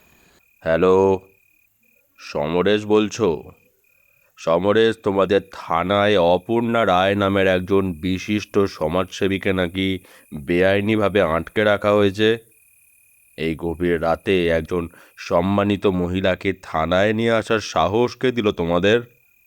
তোমরা কি জানো অপর্ণা রায়ের দাতব্য ট্রাস্ট এই সরকারের কত বড় সহযোগী? সমরেশ রায় সৌম্যদীপের দিকে তাকালেন। সৌম্যদীপ ইশারায় তাকে ফোনটি নিজের হাতে দিতে বললেন। নমস্কার স্যার, আমি ডিআইজি সৌম্যদীপ সেন বলছি, সিআইডি স্পেশাল উইং। ও, সৌম্যদীপ বাবু, আপনি ওখানে আছেন? দেখুন সৌম্যদীপ বাবু, আপনি অত্যন্ত দক্ষ অফিসার, আপনার সুনাম আমি জানি, কিন্তু কিছু কিছু বিষয় একটু নমনীয় হতে হয়। অপর্ণা রায় একজন অত্যন্ত প্রভাবশালী ব্যক্তিত্ব। ওনাকে এভাবে গ্রেপ্তার করলে চন্দ্রবন্দরে বড় ধরনের আইন শৃঙ্খলার সমস্যা তৈরি হতে পারে। আপনি ওনাকে পার্সোনাল বন্ডে ছেড়ে দিন, তদন্ত তো পরেও করা যাবে। স্যার, তদন্ত হয়তো পরেও করা যেত, কিন্তু মুশকিল হলো অপর্ণা রায়ের রয়্যাল শিপিং কোম্পানির কন্টেনার জাহাজ থেকে আমরা যে 20 জন আন্তর্জাতিক অপরাধীকে গ্রেপ্তার করেছি, তাদের মধ্যে 3 জন আন্তর্জাতিক টেররিস্ট গ্রুপের সক্রিয় সদস্য, যাদের মাথার দাম কোটি টাকা। আর আমাদের কাছে প্রমাণ আছে যে অপর্ণা রায় এই অপরাধীদের ভারতের জাল পাসপোর্ট এবং ভোটার আইডি দিয়ে দেশের বিভিন্ন গুরুত্বপূর্ণ শহরে ছড়িয়ে দেওয়ার ব্যবস্থা করছিলেন। ফোনের ওপারে এক দীর্ঘ নীরবতা নেমে এলো। ভারী নিঃশ্বাসের শব্দ ছাড়া আর কিছুই শোনা গেল না। স্যার, আমি এই মামলার প্রতিটি নথিপত্র এবং ভিডিও এভিডেন্স ইতিমধ্যেই দিল্লির ক্যাবিনেট সেক্রেটারিয়েট এবং পিএমওর স্পেশাল সেলে ইমেল করে দিয়েছি। এখন যদি আমি অপর্ণা রায়কে ছেড়ে দিই, তবে সকালের খবরের কাগজে আমার সাথে আপনার নামটাও কিন্তু বেশ বড় করে ছাপা হবে। আপনি কি চান আপনার রাজনৈতিক কেরিয়ার এই কুয়াশার বন্দরেই শেষ হয়ে যাক? ওপার থেকে আর কোনো কথা শোনা গেল না। এক মুহূর্ত পরেই ওপার থেকে ফোনটি কেটে দেওয়া হলো। ডায়াল টোনের টুঁটু শব্দ পুরো ওসির ঘরে প্রতিধ্বনিত হতে লাগলো। সমরেশ রায় হাঁপ ছেড়ে চেয়ারে বসে পড়লেন। স্যার, আপনি তো সরাসরি বাঘের খাঁচায় হাত দিলেন। আপনার কিন্তু বড় ধরনের বদলির অর্ডার চলে আসতে পারে। সমরেশবাবু, চাকরি তো একটা খামখেয়ালি খেলা। আজ কলকাতা, কাল শিলিগুড়ি, পরশু কাশ্মীর, কিন্তু দেশের মাটিটা তো একটাই না। ওটার সাথে বেইমানি করলে রাতে ঘুম আসে না। তুর্য, তুমি আমাদের পরবর্তী অপারেশনের জন্য তৈরি তো? হ্যাঁ স্যার, আমরা জিপ রেডি করছি। কাস্টমসের গোপন ফাইল অনুযায়ী রয়্যাল শিপিংয়ের 7 নম্বর ডকের পিছনের কোল্ড স্টোরেজ গুদামে নাকি আরও কিছু মারাত্মক প্রমাণ লুকানো আছে। রাত তখন 4টে। ঝিরঝির করে বৃষ্টি পড়তে শুরু করেছে। বৃষ্টির জলের সাথে মিশেছে রূপনারায়ণের কনকনে ঠান্ডা হাওয়া। চন্দ্রবন্দরের 7 নম্বর ডক এলাকাটি সাধারণ মানুষের জন্য সম্পূর্ণ নিষিদ্ধ। চারিদিকে বিশাল সব ইস্পাতের কন্টেনার পাহাড়ের মতো স্তূপাকার করে রাখা আছে। বৃষ্টি ভেজা পিচ রাস্তার উপর কন্টেনারগুলোর দীর্ঘ ছায়া পড়েছে। তুর্য আর ফরহাদ একটি জিপ নিয়ে অত্যন্ত সাবধানে 7 নম্বর ডকের পেছনের কোল্ড স্টোরেজ গুদামের সামনে এসে দাঁড়াল। গুদামটির বিশাল লোহার গেটটি বন্ধ, কিন্তু গেটের পাশে একটি ছোট পকেট গেট খোলা ছিল। ফরহাদ, তোর রিভলভারটা রেডি রাখিস। এই জায়গাটা রয়্যাল শিপিংয়ের ডামি কাস্টমস গুদাম হিসেবে ব্যবহৃত হতো। এখানে নাকি ডক্টর অনিরুদ্ধ তৈরি রাসায়নিকের মূল স্টকগুলো রাখা আছে। তারা অত্যন্ত সাবধানে পকেট গেট দিয়ে ভেতরে ঢুকল। গুদামের ভেতরের তাপমাত্রা বাইরের চেয়ে অনেক কম। চারিদিকে বড় বড় রেফ্রিজারেটেড কন্টেনার রাখা আছে, যা থেকে এক ধরনের একটানা যান্ত্রিক ঘড়ঘড় শব্দ ভেসে আসছে। ঘরের ভেতরের আলো অত্যন্ত কম, কেবল কিছু লাল রঙের ইমার্জেন্সি লাইট চলছে। হঠাৎ করে গুদামের ভেতরের মূল আলোটা দপ করে নিভে গেল। পুরো গুদামটি সম্পূর্ণ অন্ধকারে ডুবে গেল। যান্ত্রিক ঘড়ঘড় শব্দটাও বন্ধ হয়ে গেল, যার মানে কেউ একজন গুদামের মূল পাওয়ার সাপ্লাই কেটে দিয়েছে। তুর্য, পাওয়ার চলে গেল কেন রে? আমার ঠিক ভালো ঠেকছে না। চুপ কর ফরহাদ, দেওয়াল ঘেঁষে দাঁড়িয়ে যা। কিন্তু তারা কিছু বুঝে ওঠার আগেই অন্ধকারের বুক চিঁড়ে একযোগে 3টি ধাতব তীরের মতো শব্দ হলো। কোনো বুলেটের আওয়াজ নয়, বরং বিশেষ ধরনের সাইলেন্ট ক্রসবো থেকে ছোড়া লোহার তীর। একটি তীর তুর্যর কানের পাশ দিয়ে গিয়ে পেছনের লোহার কন্টেনারে ধাক্কা খেয়ে তীক্ষ্ণ আওয়াজ তৈরি করলো। অন্ধকারের মধ্যে থেকে 4-5 জন কালো পোশাক পরা পেশাদার খুনি ভোজালি আর লোহার চেন নিয়ে তাদের উপর ঝাঁপিয়ে পড়ল। এরা সাধারণ কুলি বা গুন্ডা নয়, এদের নড়াচড়া অত্যন্ত দ্রুত এবং সামরিক কায়দার। রয়্যাল শিপিংয়ের আড়ালে অপর্ণা রায় যে নিজস্ব একটি ছোট ঘাতক বাহিনী তৈরি করেছিলেন, এরা তারই সদস্য। একজন ঘাতক অন্ধকারে ফরহাদকে লক্ষ্য করে চেন ছুঁড়ে মারল চেনটি ফরহাদের হাতের টর্চটিতে লেগে টর্চটি মেঝেতে পড়ে ভেঙে গেল। ফরহাদ অন্ধকারে আন্দাজে একটি লাথি মারল। লাথিটি সরাসরি ঘাতকের বুকে গিয়ে লাগতেই সে আর্তনাদ করে পিছিয়ে গেল। কিন্তু অন্য একজন ঘাতক তুর্যর পিঠ লক্ষ্য করে ভোজালি চালালো। তুর্য অত্যন্ত চতুরতার সাথে একপাশে সরে গিয়ে তার হাতের রিভলভারের কুঁদো দিয়ে ঘাতকের ঘাড়ে সজোরে আঘাত করল। গুদামের ভেতরের ঠান্ডা বাতাসে তখন লোহার রডের ক্যাঁচ ক্যাঁচ শব্দ আর জুতো পিছলে যাওয়ার আওয়াজ খেলা করছে। বৃষ্টির জলের ফোঁটা লোহার ছাদ বেয়ে ভেতরে ড্রামের ওপর পড়ছে টুপটুপ করে। শালা, আমাকে ট্রেনে কাটার প্ল্যান করেছিলে? আজ তোদের আমি এই কোল্ড স্টোরেজেই বরফ বানিয়ে রেখে যাবো, দাঁড়া। গুলি চালানোর কোনো সুযোগ ছিল না, কারণ অন্ধকারের মধ্যে নিজের মানুষ আর শত্রুর তফাৎ করা অসম্ভব ছিল। সম্পূর্ণ হাতাহাতি লড়াই চলতে লাগলো। তুর্য তার মার্শাল আর্টের সামান্য টেকনিক ব্যবহার করে এক ঘাতককে ওপরে তুলে সরাসরি একটি অ্যাসিডের ড্রামের ওপর আছড়ে ফেলল। ড্রামটি উল্টে গিয়ে মেঝেতে তীব্র ঝাঁঝালো ধোঁয়া বের হতে শুরু করলো। ঠিক তখনই গুদামের পেছনের গেটটি ভেঙে আরেকটি দল ভেতরে ঢুকলো। কিন্তু এবার তারা ঘাতক নয়, তাদের হাতে ছিল পুলিশের বড় বড় সার্চ লাইট। সার্চ লাইটের তীব্র আলোয় পুরো গুদামটি মুহূর্তের মধ্যে উজ্জ্বল হয়ে উঠল। পুলিশের দলটির নেতৃত্বে ছিলেন স্বয়ং ডিআইজি সৌম্যদীপ সেন। হাত তোলো সবাই, পুলিশ ঘিরে ফেলেছে। বাকি ঘাতকেরা আর লড়াই করার সাহস পেল না। তারা তাদের অস্ত্র মাটিতে ফেলে হাত তুলে দাঁড়িয়ে পড়ল। স্যার, আপনি যদি আর 1 মিনিট দেরি করতেন তবে সকালের ব্রেকফাস্টে আমাদের দুজনের ফ্রোজেন মিট খেতে হতো। ফারহাদ, আমি থাকতে তোমাদের গায়ে আঁচড় কাটার ক্ষমতা কারো নেই। তবে এখন রসিকতা বন্ধ করো। আমাদের আসল সাক্ষী হরেন সরকারের পরিবারের খোঁজ পাওয়া গেছে। অপর্ণার গুন্ডারা হরেনের স্ত্রী আর মেয়েকে কাস্টমসের এক পরিত্যক্ত কোয়ার্টারে আটকে রেখেছে। ভোর 4:30। কুয়াশা এখন এতটাই ঘন যে নদীর ধারের রাস্তাগুলো প্রায় দেখাই যাচ্ছে না। জিপ গাড়ির হেডলাইটের হলুদ আলো কুয়াশার দেওয়ালে ধাক্কা খেয়ে ফিরে আসছে। সৌম্যদীপ নিজেই গাড়ি চালাচ্ছিলেন। তার পাশে বসে তুর্য ল্যাপটপে কাস্টমসের সেই পরিত্যক্ত কোয়ার্টারের মানচিত্র পরীক্ষা করছিল। পেছনের সিটে ফরহাদ তার বন্দুকের গুলিগুলো রিলোড করছিল। স্যার, আর মাত্র 20 মিনিট সময় আছে। কালুর মোবাইল থেকে যে শেষ মেসেজটা আমরা ডিকোড করেছি তা অনুযায়ী ভোর 5টায় জোয়ারের জল যখন সর্বোচ্চ সীমায় পৌঁছবে ঠিক তখনই ওরা হরেন সরকারের স্ত্রী আর মেয়েকে রূপনারায়ণের চরে জ্যান্ত পুঁতে দেওয়ার পরিকল্পনা করছে। জোয়ারের জলে লাশ ধুয়ে চলে যাবে মোহনার দিকে, কোনো প্রমাণই থাকবে না।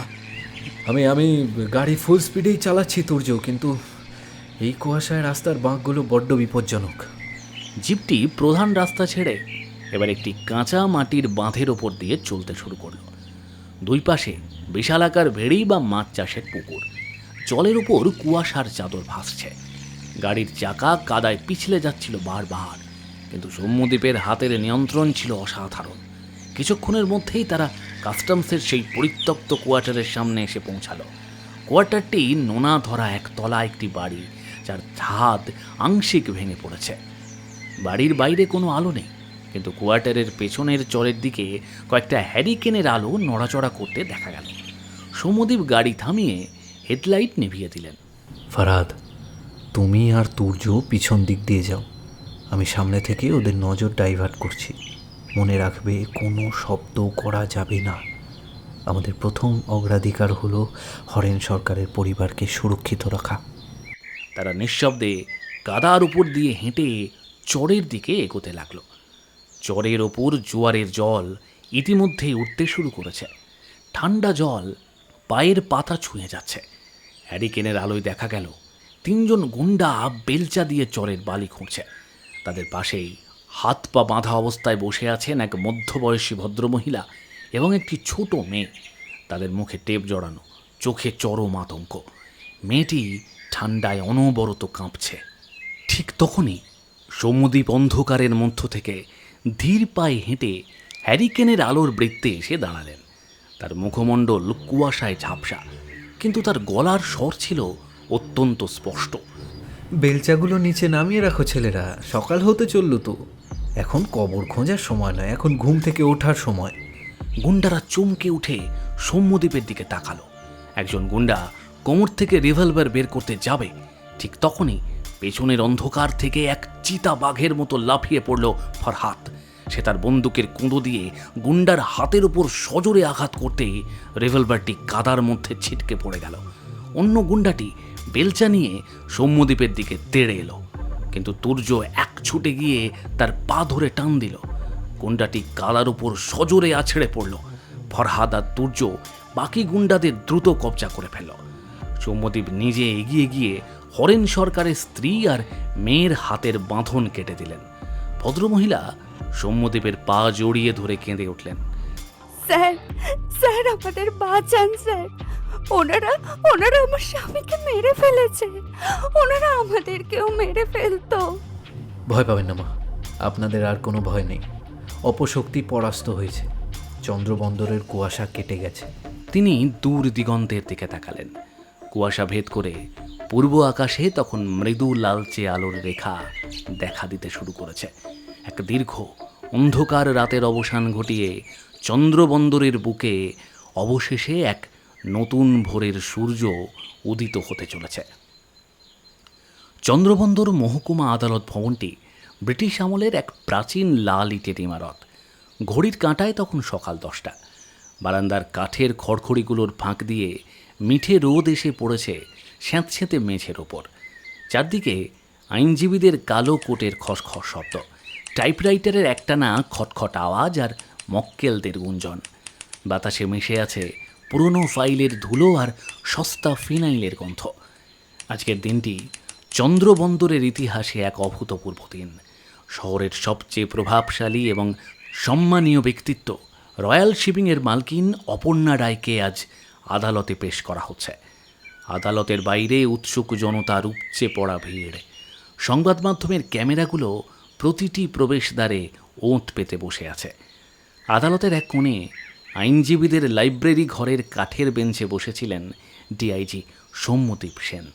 তার চোখের নিচে হালকা কালচে ছায়া। গত 3 রাত তিনি 1 সেকেন্ডের জন্য ঘুমাননি। তার চশমার কাঁচটা সামান্য ঘোলাটে হয়ে আছে। পাশে দাঁড়িয়ে তুর্য একটি বড় চামড়ার ফোল্ডারে শেষ মুহূর্তের চার্জশিটটি গোছাচ্ছিল। ফরহাদ বারান্দার দিকে নজর রাখছিল। তার হাত ছিল পকেটে থাকা রিভলভারের হাতলে। তুর্য, সৌম্যদ্বীপ চশমাটা চোখ থেকে খুলে কাঁচটা মুছতে মুছতে বললেন, অপর্ণা রায়ের প্রধান আইনজীবী মহিম হালদার কিন্তু কলকাতার দুঁদে অপরাধ আইন বিশেষজ্ঞ। উনি আজ আদালতে এমন কিছু টেকনিক্যাল প্রশ্ন তুলবেন যা আমাদের পুরো চার্জশিটকে নড়বড়ে করে দিতে পারে। বিশেষ করে অনিরুদ্ধর জবানবন্দিটি যাতে আইনভাবে গ্রহণযোগ্য না হয় তার জন্য উনি ওনার পুরো শক্তি প্রয়োগ করবেন। আমি জানি স্যার, মহিম হালদার ইতিমধ্যেই দাবি করেছেন যে অনিরুদ্ধর জবানবন্দিটি পুলিশি হেফাজতে অত্যাচারের মাধ্যমে নেওয়া হয়েছে। তাছাড়া লাইট হাউস থেকে উদ্ধার করা রাসায়নিকের ড্রামগুলোতে যে রয়্যাল শিপিংয়ের নিজস্ব পণ্য, তার সরাসরি কোনো প্রমাণ নাকি কাগজে কলমে নেই। সৌম্যদ্বীপ একটু হাসলেন, তবে সেই হাসিতে কোনো স্বস্তি ছিল না। আইন হলো মাকড়সার জালের মতো তুর্য। বড় পতঙ্গরা সেই জাল ছিঁড়ে বেরিয়ে যায় আর ছোট পোকাগুলো তাতে আটকে মরে।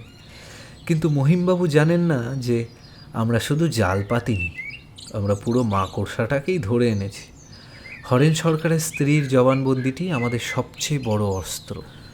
ঠিক তখনই আদালতের বিশাল এজলাসের দরজা খুলে গেল। জজ সাহেব বিচারপতি অতনু মুখোপাধ্যায় এজলাসে প্রবেশ করলেন। চারদিক এক মুহূর্তের মধ্যে শান্ত হয়ে গেল। কাঠগড়ায় এসে দাঁড়ালেন অপর্ণা রায়। তার পরনে ধূসর রঙের শাড়ি, কপালে কোনো টিপ নেই, চুলগুলো পরিপাটি করে বাঁধা। তাকে দেখে কোনোভাবেই অপরাধী বলে মনে হচ্ছিল না, বরং মনে হচ্ছিল কোনো এক ষড়যন্ত্রের শিকার হওয়া এক নিরপরাধ নারী। অন্যদিকে ডক্টর অনিরুদ্ধ রায়কে যখন আনা হলো, সে মাথা নিচু করে কাঁপছিল। মহিম হালদার তার কালো কোটটি ঠিক করে জজ সাহেবের দিকে এগিয়ে গেলেন। মিস্টার লর্ড, আমার মক্কেল অপর্ণা রায় চন্দ্রবন্দরের একজন স্বনামধন্য সমাজসেবী।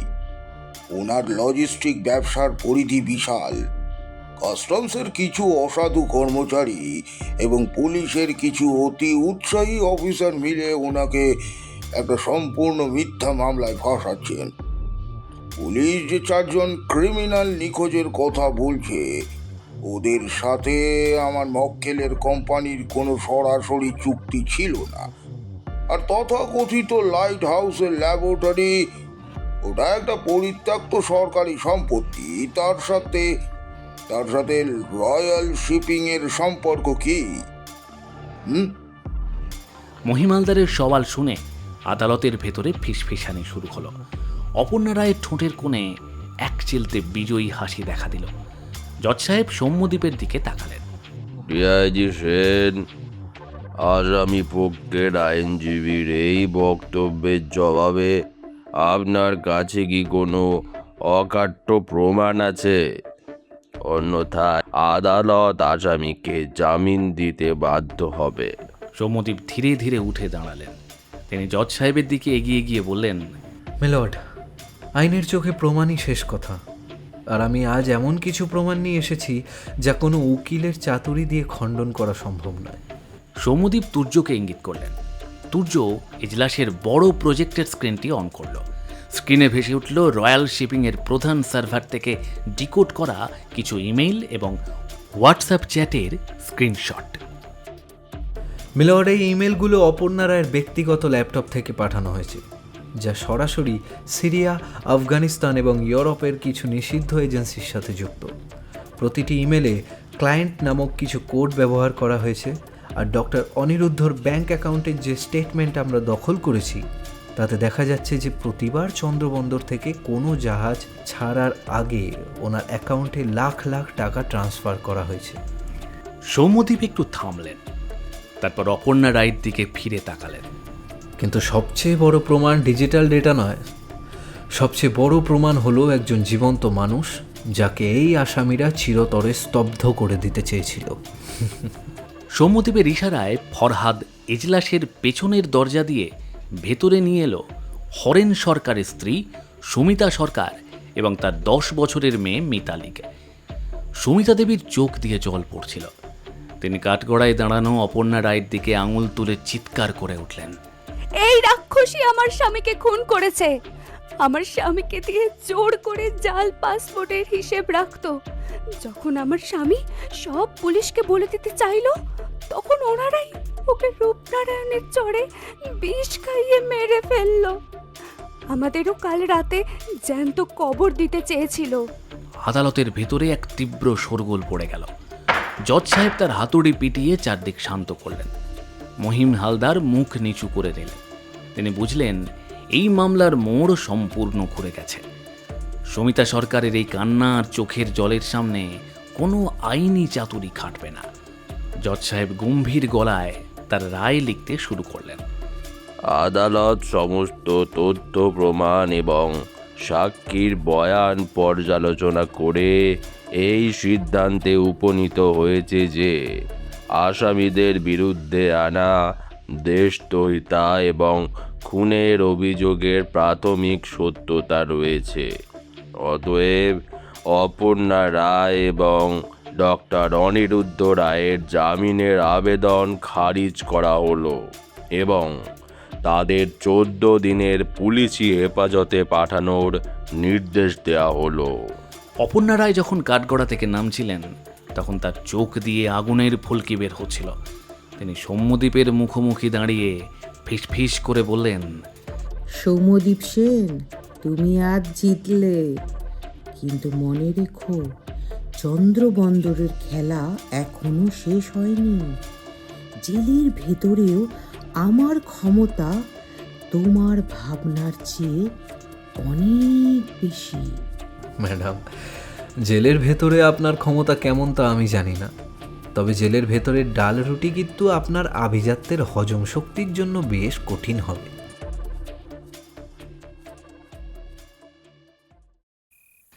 আদালতের লড়াই শেষ হওয়ার পর বিকেল নাগাদ সৌম্যদ্বীপের দল আবার ফিরে এলো সার্কিট হাউসের সেই বারান্দায়। আকাশ মেঘলা হয়ে আছে। রূপনারায়ণের ওপর থেকে এক স্যাঁতসেঁতে ঠান্ডা হাওয়া বারান্দায় থেয়ে আসছে। ফরহাদ এক কোণে বসে এক বাটি গরম ঘুগনি আর পেঁয়াজি খাচ্ছিল, কিন্তু তার চেহারায় কোনো আনন্দের লক্ষণ ছিল না। জয়েন স্যার, অপর্ণা রায়ের মতো ডাইনিকে জেলে পাঠিয়ে ভালোই হয়েছে। কিন্তু আমার মনের ভেতর একটা খটকা এখনো দূর হচ্ছে না। এই যে এত বড় বড় এক একটা আন্তর্জাতিক চক্র, যার জাল ইউরোপ থেকে এশিয়া পর্যন্ত ছড়ানো, এটা কি শুধু এই একটা বন্দর শহরের কয়েকজন মানুষের কাজ? অপর্ণারা কি সত্যি এই চক্রের শেষ মাথা? না ফারাদ, তুমি একদম ঠিক ধরেছ। অপর্ণা রায় কেবল একজন ফ্রন্টম্যান বা ম্যানেজার মাত্র। এই নাটকের আসল পরিচালক অন্য কেউ, যিনি পর্দার আড়ালে বসে পুরো খেলাটা খেলছেন। আর তার খোঁজ পেতে হলে আমাদের হরেন সরকারের সেই লাল ডায়েরিটা আবার ভালো করে পড়তে হবে। তুর্য ডায়েরিটা টেবিলের ওপর রাখল। ডায়েরির পাতাগুলো নোনা বাতাসে আরও কিছুটা হলুদ হয়ে গেছে। সে ডায়েরির পেছনের দিকের একটি পাতায় হাত দিয়ে বলল, স্যার, এই এই পাতার লেখাগুলো কিন্তু সাধারণ কালিতে লেখা নয়। একটু ভালো করে দেখুন, কাগজের উপর এক ধরনের হালকা হলুদ রঙের আস্তরণ আছে। সৌম্যদীপ ডায়েরিটা নিজের চোখের সামনে নিয়ে এলেন। তিনি চশমাটা নাকের ওপর ঠিক করে বললেন, অনিরুদ্ধ একজন কেমিস্ট। ও নিশ্চয়ই ডায়েরির কিছু গোপন তথ্য আড়াল করার জন্য অদৃশ্য কালি ব্যবহার করেছিল। তুর্য, তোমার ফরেন্সিক কিটটা থেকে একটু লঘু সালফিউরিক অ্যাসিড বা একটু তাপ দেওয়ার ব্যবস্থা করতে পারবে? হ্যাঁ স্যার। তুর্য দ্রুত তার ব্যাগ থেকে একটি ছোট স্পিরিট ল্যাম্প বের করল। সে ল্যাম্পটি জ্বালিয়ে ডায়েরির সেই পাতাটি আগুনের শিখার কিছুটা উপরে ধরে রাখল। ধীরে ধীরে আগুনের তাপে সেই হলুদ পাতার উপর কাঁপা কাঁপা অক্ষরে কিছু নতুন লেখা ভেসে উঠতে লাগলো। লেখার হরফগুলো ছিল ডক্টর অনিরুদ্ধর হাতের লেখার মতো। আমি আর সহ্য করতে পারছি না। প্রতিদিন কত নিরপরাধ মানুষের জীবন নষ্ট হচ্ছে এই ল্যাবে। অপর্ণা দেবী ভাবছেন উনি সব, কিন্তু উনি জানেন না যে ওনার উপরেও একজন আছেন, দ্য শ্যাডো, যার আসল নাম মিস্টার কে।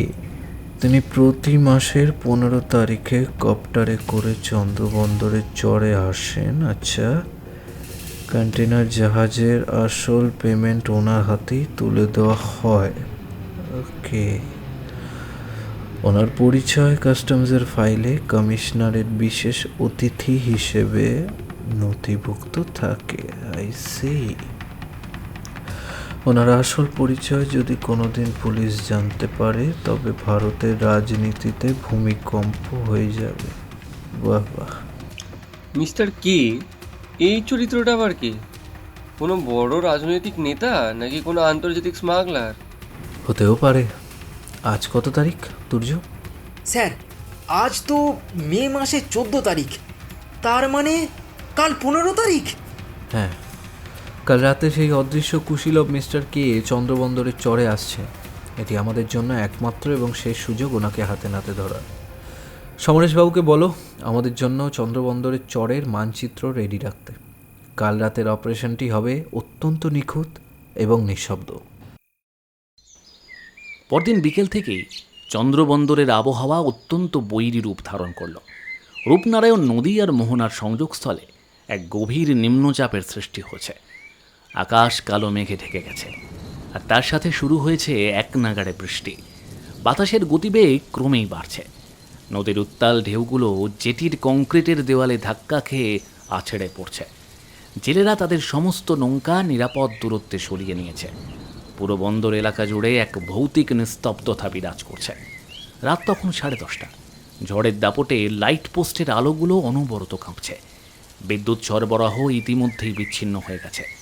সৌম্যদীপ, তুর্য আর ফরহাদ একটি স্পেশাল কোস্টগার্ডের লাইফ বোট নিয়ে নদীর মোহনার কাছাকাছি এক নির্জন চরের ম্যানগ্রোভ অরণ্যের আড়ালে অপেক্ষা করছিলেন। বোটের ইঞ্জিন বন্ধ রাখা হয়েছিল যাতে কোনো শব্দ না হয়। বৃষ্টির জল তাদের ওয়াটারপ্রুফ জ্যাকেট বেয়ে ভেতরে ঢুকছিল, কিন্তু তাদের নজর ছিল অন্ধকারের চরের ওপর। স্যার, এই ঝড়ের মধ্যে কি সত্যিই কোনো হেলিকপ্টার আসবে? এই আবহাওয়াতে তো একটা পাখিও আকাশে ওরা সাহস পাবে না। আরে স্মাগলার আর অপরাধীদের কোনো আবহাওয়া হয় না ফারহাদ। ঝড় বৃষ্টি হলো তাদের সবচেয়ে প্রিয় বন্ধু, কারণ এই সময় রাডার এবং কোস্টগার্ডের নজরদারি সবচেয়ে দুর্বল থাকে। হঠাৎ করে আকাশের মেঘ ছেড়ে এক মৃদু একটানা ঘড় ঘড় শব্দ ভেসে এলো। শব্দটা ক্রমান্বয়ে বাড়ছিল। নদীর উত্তাল বাতাসের মধ্যেও সেই রোটারের শব্দ স্পষ্ট শোনা যাচ্ছিল। এসে গেছে। কুয়াশার বৃষ্টির চাদর ভেদ করে একটি কুচকুচে কালো রঙের মাঝারি আকারের চপার ধীর গতিতে চরের বালির ওপর নেমে এলো। চপারের গায়ে কোনো সরকারি লোগো বা নাম্বার প্লেট ছিল না। চপারটি নামার সাথে সাথে চরের বালি আর শুকনো পাতা বাতাসের তোড়ে চারিদিকে ছিটকে যেতে লাগলো। চপারের দরজা খুলে গেল। ভেতর থেকে নেমে এলেন এক দীর্ঘদেহী ভদ্রলোক। পরনে দামি ওভারকোট, চোখে কালো চশমা, যদিও তখন ঘুটঘুটে অন্ধকার। তার পেছনে দুজন সশস্ত্র দেহরক্ষী। চর এলাকাটির এক কোণের ভাঙা কেবিন থেকে ছাতা মাথায় দিয়ে বেরিয়ে এলেন কাস্টমসের এক উচ্চপদস্থ অফিসার, যাকে সৌম্যদীপ আগে কখনো দেখেননি। ওনার হাতে ছিল একটি কালো রঙের মেটালিক ব্রিফকেস। নমস্কার মিস্টার কে। সব কাজ নিখুঁতভাবে হয়ে গেছে। অপরাধে ধরা পড়লেও আমাদের মূল চালানের টাকা এই ব্রিফকেসে সুরক্ষিত আছে। খুব ভালো। অপর্ণা ধরা পড়ায় আমাদের ব্যবসার কোনো ক্ষতি হবে না। আমরা চন্দ্র বন্দরের জায়গায় অন্য কোনো বন্দর ব্যবহার করে ব্যবসা করব। কিন্তু সৌম্যদীপ সেন নামে ওই পুলিশ অফিসারটিকে আমার চাই, জ্যান্ত চাই। বড় বেশি ঝামেলা করছে। ওকে জ্যান্ত পাওয়ার আর কোনো প্রয়োজন হবে না মিস্টার কে। অন্ধকারের মধ্য থেকে টর্চের তীব্র আলো ফেলে এগিয়ে এলেন ডিআইজি সৌম্যদীপ সেন। তার হাতের বন্দুকটি সরাসরি মিস্টার কের বুক লক্ষ্য করে তাক করা। দেহরক্ষী দুজন মুহূর্তের মধ্যে তাদের স্বয়ংক্রিয় পিস্তল বের করতে যাবে, কিন্তু তার আগেই লাইফ বোট থেকে লাফিয়ে পড়ল ফরহাদ আর তুর্য।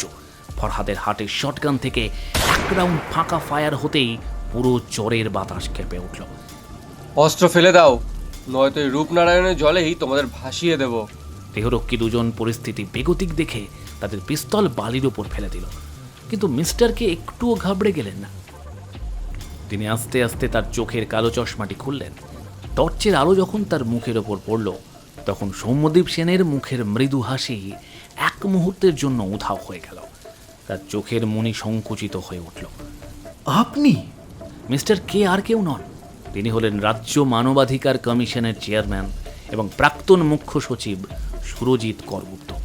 সুরজিৎ বাবুকে সারা রাজ্য এক অত্যন্ত সৎ, নীতিবান এবং কড়া প্রশাসক হিসেবে চেনেন। প্রতি সপ্তাহে টেলিভিশনের পর্দায় ওনাকে মানবাধিকার আর সুশাসনের ওপর দীর্ঘ বক্তৃতা দিতে দেখা যায়। অথচ এই মানুষটি পর্দার আড়ালে বসে অপর্ণা রায়ের মাধ্যমে আন্তর্জাতিক অপরাধীদের পরিচয় চুরির ব্যবসা চালাচ্ছিলেন। সৌম্যদীপ, তুমি বড় অসময়ে এসেছো। আমি ভাবিনি তুমি এতটা গভীরে পৌঁছতে পারবে, কিন্তু তুমি বড্ড বোকা ছেলে। আমি বোকা হতে পারি সুরজিৎ বাবু, কিন্তু আমি অন্তত দেশের শত্রুদের নিজের স্বার্থের জন্য বিক্রি করি না। আপনি প্রাক্তন মুখ্য সচিব হয়ে কিভাবে এই ভয়ঙ্কর বিশ্বাসঘাতকতা করলেন? দেশ, দেশপ্রেম,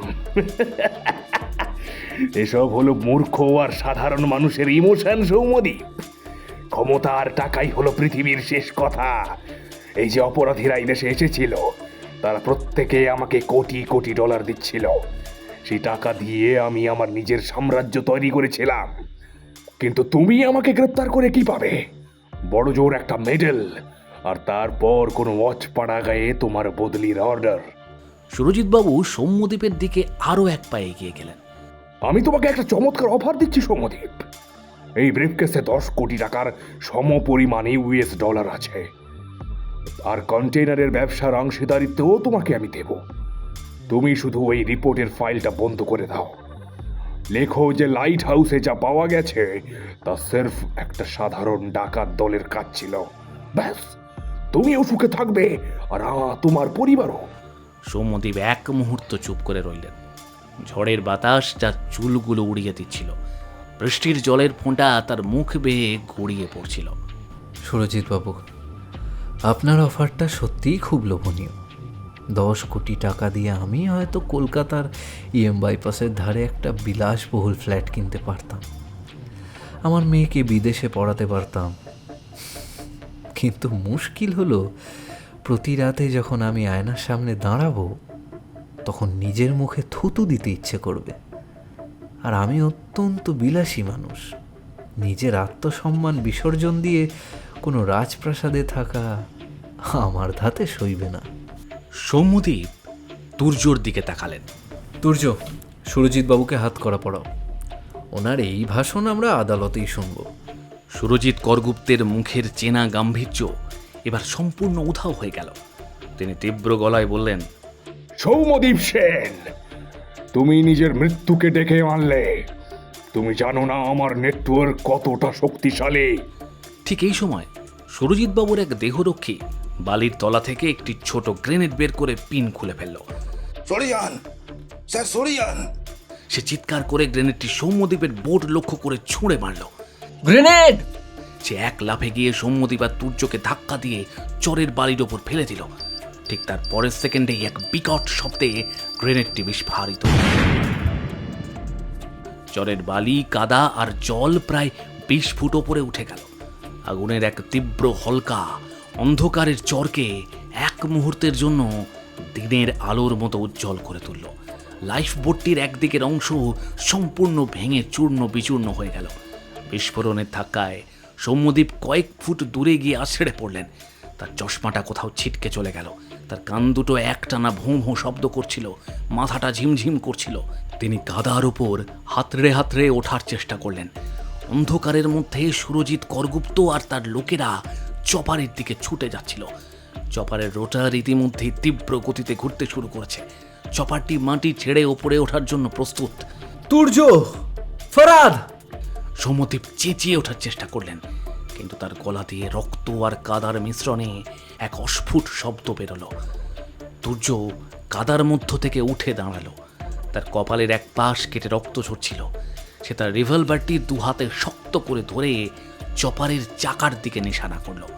ফরহাদ, চপারের ফুয়েল ট্যাঙ্কের দিকে ফায়ার কর। ফরহাদ তার শটগানটি তুলে নিল। বৃষ্টির জলের মধ্যেও তার নিশানা ছিল নিখুঁত। যে চপারের পেছনের রোটর ব্লেডের সংযোগস্থলের দিকে পরপর দুটি শটগান। তীব্র ধাতব স্পার্ক হলো চপারের গায়ে। শটগানের বুলেটের আঘাতে চপারের পেছনের ছোট উইং ব্লেডটি সম্পূর্ণ বেঁকে গেল। চপারটি মাটি ছেড়ে মাত্র 10 ফুট ওপরে উঠেছিল, কিন্তু পেছনের ব্লেড নষ্ট হয়ে যাওয়ায় সেটি নিজের নিয়ন্ত্রণ হারিয়ে চরের বালির ওপর সজোরে আছড়ে পড়ল। চপারের মূল রোটরটি বালির সাথে ধাক্কা খেয়ে টুকরো টুকরো হয়ে ভেঙে গেল। চপার থেকে তীব্র ধোঁয়া বের হতে শুরু করলো। সুরজিৎ করগুপ্ত আর তার পাইলট কাঁপতে কাঁপতে চপারের ভাঙা দরজা দিয়ে বাইরে বেরিয়ে এলেন। তাদের শরীর তখন কাদা আর চপারের ইঞ্জিন অয়েলে মাখামাখি। সুরজিৎ বাবুর দামি ওভারকোটটি ছেড়ে গেছে। তার সেই অহংকারী মুখাবয়বে এখন কেবল মৃত্যুর আতঙ্ক খেলা করছে। সৌম্যদীপ ধীর পায়ে তাদের দিকে হেঁটে গেলেন। তার ডান হাতটি তার কোমর থেকে বের করা রিভলভারের ওপর স্থির ছিল। সুরজিৎ বাবু, আপনার চপারটি কিন্তু আজ বাতিল হয়ে গেল। এবার কি আপনি পায়ে হেঁটে কলকাতা যাবেন, নাকি আমাদের পুলিশের গাড়িতে চড়ে আরাম করে যাবেন? সুরজিৎ করগুপ্ত বালির ওপর হাঁটু গেড়ে বসে পড়লেন। তার সমস্ত অহংকার, ক্ষমতা আর চক্রান্ত আজ এই রূপনারায়ণের চরে সম্পূর্ণ বিলীন হয়ে গেল। ভোর 5:15। ঝড়ের তাণ্ডব এখন অনেকটাই কমে এসেছে। বৃষ্টিও এখন হালকা ঝিরঝিরে শান্ত রূপ নিয়েছে। রূপনারায়ণের ওপর থেকে কুয়াশার চাদর ধীরে ধীরে সরে যাচ্ছে, আর তার জায়গায় পূর্ব আকাশে দেখা দিচ্ছে এক মৃদু সোনালি আলোর রেখা। নদীর জল এখন অনেকটাই শান্ত। জোয়ারের শেষ ঢেউগুলো চরের কাদা ধুয়ে নিয়ে যাচ্ছে। চন্দ্রবন্দর থানার সামনে তখন বিশাল আকার কনভয় এসে দাঁড়িয়েছে। রাজ্য পুলিশের মহাপরিচালক, সিআইডির প্রধান এবং বেশ কয়েকজন উচ্চপদস্থ কর্মকর্তা সেখানে উপস্থিত হয়েছেন। সুরজিৎ করগুপ্ত এবং তার পুরো দলকে কঠোর সুরক্ষায় প্রিজন ভ্যানে তোলা হচ্ছিল। মহাপরিচালক নিজে এগিয়ে এসে সৌম্যদীপের হাত জড়িয়ে ধরলেন। সৌম্যদীপ, তুমি যা করছো তা সত্যি অবিশ্বাস্য। একজন প্রাক্তন মুখ্য সচিবকে এভাবে হাতে নাতে ধরা আর এই আন্তর্জাতিক চক্রের পর্দা ফাঁস করা, সারা দেশের পুলিশ তোমার জন্য গর্বিত। ধন্যবাদ স্যার, কিন্তু এই কৃতিত্ব শুধু আমার নয়। তুর্য আর ফরহাদ যদি কাল রাতে নিজের জীবন বাজি না রাখতো, তবে আজ আমরা কেউ বেঁচে থাকতাম না। মহাপরিচালক তুর্য আর ফরহাদের পিঠ চাপড়ে দিলেন। তোমাদের দুজনের জন্য স্পেশাল গ্যালেন্ট্রি অ্যাওয়ার্ডের সুপারিশ আমি নিজেই নবান্নে পাঠাচ্ছি। তোমরা সত্যি বীর। ফরহাদ তার স্বভাব সুলভ কায়দায় মাথা চুলকে বলল, ধন্যবাদ স্যার। তবে মেডেলের চেয়ে যদি আমাদের কলকাতার কোনো এক ভালো রেস্তোরাঁয় একবেলা ভরপেট বিরিয়ানি খাওয়ার বিলটা সরকারি তহবিল থেকে মঞ্জুর করা হতো তবে বড় উপকার হতো। উপস্থিত সমস্ত অফিসার হেসে উঠলেন। চারপাশের পরিবেশের সেই থমথমে ভাবটা এক মুহূর্তে কেটে গেল। সৌম্যদীপ দূরবীন দিয়ে নদীর মোহনার দিকে তাকালেন। এমভি সমুদ্রকন্যা জাহাজটিকে কোস্টগার্ডের বড় গানবোট পাহারা দিয়ে আবার জেটিতে ফিরিয়ে নিয়ে আসছে। জাহাজের ভেতরে থাকা অপরাধীদের ইতিমধ্যেই বিশেষ সেনা হেফাজতে নেওয়া হয়েছে। তুর্য, আমাদের কাজ শেষ, এবার একটু কলকাতায় ফেরার প্রস্তুতি নেওয়া যাক। বাড়ির তৈরি লুচি আর আলুর দম খাওয়ার জন্য বড্ড মন কেমন করছে। হ্যাঁ স্যার, গাড়ির চাবি আমার কাছেই আছে, আমরা এখনই রওনা দিতে পারি। সকাল 7টা। জিপ গাড়িটি চন্দ্রবন্দর শহর ছেড়ে কোলাঘাট হাইওয়ের দিকে এগোচ্ছিল। রাস্তার দুই পাশে সোনালি ধানের ক্ষেত শিশিরে ভিজছে। ভোরের মিঠে রোদ এসে পড়েছে গাড়ির উইন্ডশিল্ডের ওপর। গাড়ির রেডিওতে মৃদু আওয়াজে বাজছিল এক পুরনো দিনের গান। সৌম্যদীপ পেছনের সিটে বসে চোখ বন্ধ করে বিশ্রাম নিচ্ছিলেন। তার মনের ভেতর ভেসে উঠছিল এই চন্দ্রবন্দরের প্রতিটি মুহূর্ত। কুয়াশার চাদরে ঢাকা ডক, লাইট হাউসের সেই অন্ধকার সুড়ঙ্গ, হরেন সরকারের হলুদ ডায়েরি আর সুমিতা দেবীর চোখের জল। জানেন স্যার, এই কেসটা থেকে আমি একটা বড় শিক্ষা পেলাম। অপরাধী যতই শক্তিশালী বা চতুর হোক না কেন, প্রকৃতির একটা নিজস্ব বিচার পদ্ধতি আছে। ডক্টর অনিরুদ্ধ যে অ্যাসিড দিয়ে মানুষের চামড়া গলাতো, শেষ পর্যন্ত সেই অ্যাসিডের ড্রামই ওনাদের পালানোর পথ বন্ধ করে দিল। একদম ঠিক বলেছ তুর্য। আরে মানুষ ভাবে সেই বুঝি প্রকৃতির ওপর নিজের আইন তৈরি করতে পারে, কিন্তু কুয়াশা যতই ঘন হোক না কেন, ভোরের আলোর সামনে তাকে পথ ছেড়ে দিতেই হয়। চন্দ্রবন্দরের কুয়াশাও কেটে গেছে, আর তার ভেতরের সমস্ত পচা গন্ধ আজ ভোরের বাতাসে ধুয়ে গেছে। আর হরেন সরকারের পরিবার, ওদের কি হবে স্যার? ওদের সুরক্ষার দায়িত্ব এখন সম্পূর্ণ সরকারের। সুমিতা দেবীকে কাস্টমসে একটা ছোট চাকরি এবং মিতালির পড়াশোনার দায়িত্ব নেওয়ার নির্দেশ দিয়েছেন ডিজি স্যার নিজে। হরেন সরকারের আত্মা হয়তো এবার কিছুটা শান্তি পাবে। গাড়িটি হাইওয়ের একটি বড় ধাবার সামনে এসে দাঁড়ালো। ধাবার বাইরে কাঠের বড় উনুনে মাটির হাঁড়িতে চা ফুটছিল, আর তার সাথে ভাজা হচ্ছিল গরম গরম ডাল পুরি। স্যার, এখানে একটু নামা যাক। এই ধাবার ডাল পুরি আর চা অত্যন্ত বিখ্যাত। চন্দ্রবন্দের কেস ডায়েরিতে আজ এখানেই অফিসিয়ালি বন্ধ করা হোক। সৌম্যদীপ হেসে গাড়ি থেকে নামলেন। বেশ তো ফারাদ, তবে আজ বিলটা কিন্তু তুমিই দেবে, কারণ তোমার প্রমোশন এখন নিশ্চিত। আরে স্যার, আমার পকেটে তো কেবল একটা ছেঁড়া 10 টাকার নোট আছে। হ্যাঁ, কি বলো? কলকাতার উদ্দেশ্যে গাড়িটি আবার চলতে শুরু করলো। সৌম্যদীপ জানলার কাঁচটি নামিয়ে দিলেন। ঠান্ডা বাতাস তার মুখের ওপর এসে লাগছিল। চন্দ্রবন্দর শহরটি এখন তাদের থেকে অনেক দূরে চলে গেছে, কিন্তু সৌম্যদীপ জানেন এই ভারতের আনাচে কানাচে এমন আরও অনেক চন্দ্রবন্দর লুকিয়ে আছে, যেখানে ক্ষমতার লোভ আর টাকার লালসা সাধারণ মানুষের জীবনকে কুয়াশায় ঢেকে দিচ্ছে। আর সেই কুয়াশাকে দূর করার জন্য তাদের মতো কিছু মানুষকে সব সময় প্রহরীর মতো জেগে থাকতে হবে। তিনি তার পকেট থেকে হরেন সরকারের সেই লাল ডায়েরিটি বের করলেন। ডায়েরির প্রথম পাতার উপরে নিজের ফাউন্টেন পেন দিয়ে তিনি লিখলেন, কেস নাম্বার 412, চন্দ্রবন্দর পরিচয় চুরি মামলা সমাপ্ত। তিনি ডায়েরিটি বন্ধ করে তার ব্যাগটিতে রেখে দিলেন। তার মুখে ফুটে উঠল এক গভীর প্রশান্তি। সূর্য এখন মাথার উপরে উঠে এসেছে। চারপাশের সমস্ত অন্ধকার আর কুয়াশা এখন সম্পূর্ণ উধাও। কেবল রূপনারায়ণ নদীটি তার চেনা ছন্দে বয়ে চলেছে সাগরের উদ্দেশ্যে, যেন সে নিজের বুকেই শুষে নিয়েছে এক অন্ধকার ইতিহাসের সমস্ত রহস্য। শেষ হলো আমাদের আজকের উপস্থাপনা অপারেশন ব্ল্যাক মার্কারি। গল্পটি যদি আপনাদের ভালো লাগে তাহলে অবশ্যই একটা লাইক, শেয়ার এবং কমেন্ট করে আমাদের পাশে থাকবেন। আর যদি এখনও সাবস্ক্রাইব না করে থাকেন তাহলে এখনই সাবস্ক্রাইব করে নিতে ভুলবেন না যেন। আর হ্যাঁ, কমেন্ট বক্সের পাশেই হাইপ অপশান আছে, প্লিজ সেখানে একবার ক্লিক করে দেবেন। আজ এই পর্যন্তই, ফিরে আসছি নতুন একটা গল্প নিয়ে। ততদিন শুনতে থাকুন আপনাদের গল্পের স্টেশন। গল্পের টানে সাহিত্যের হাত ধরে।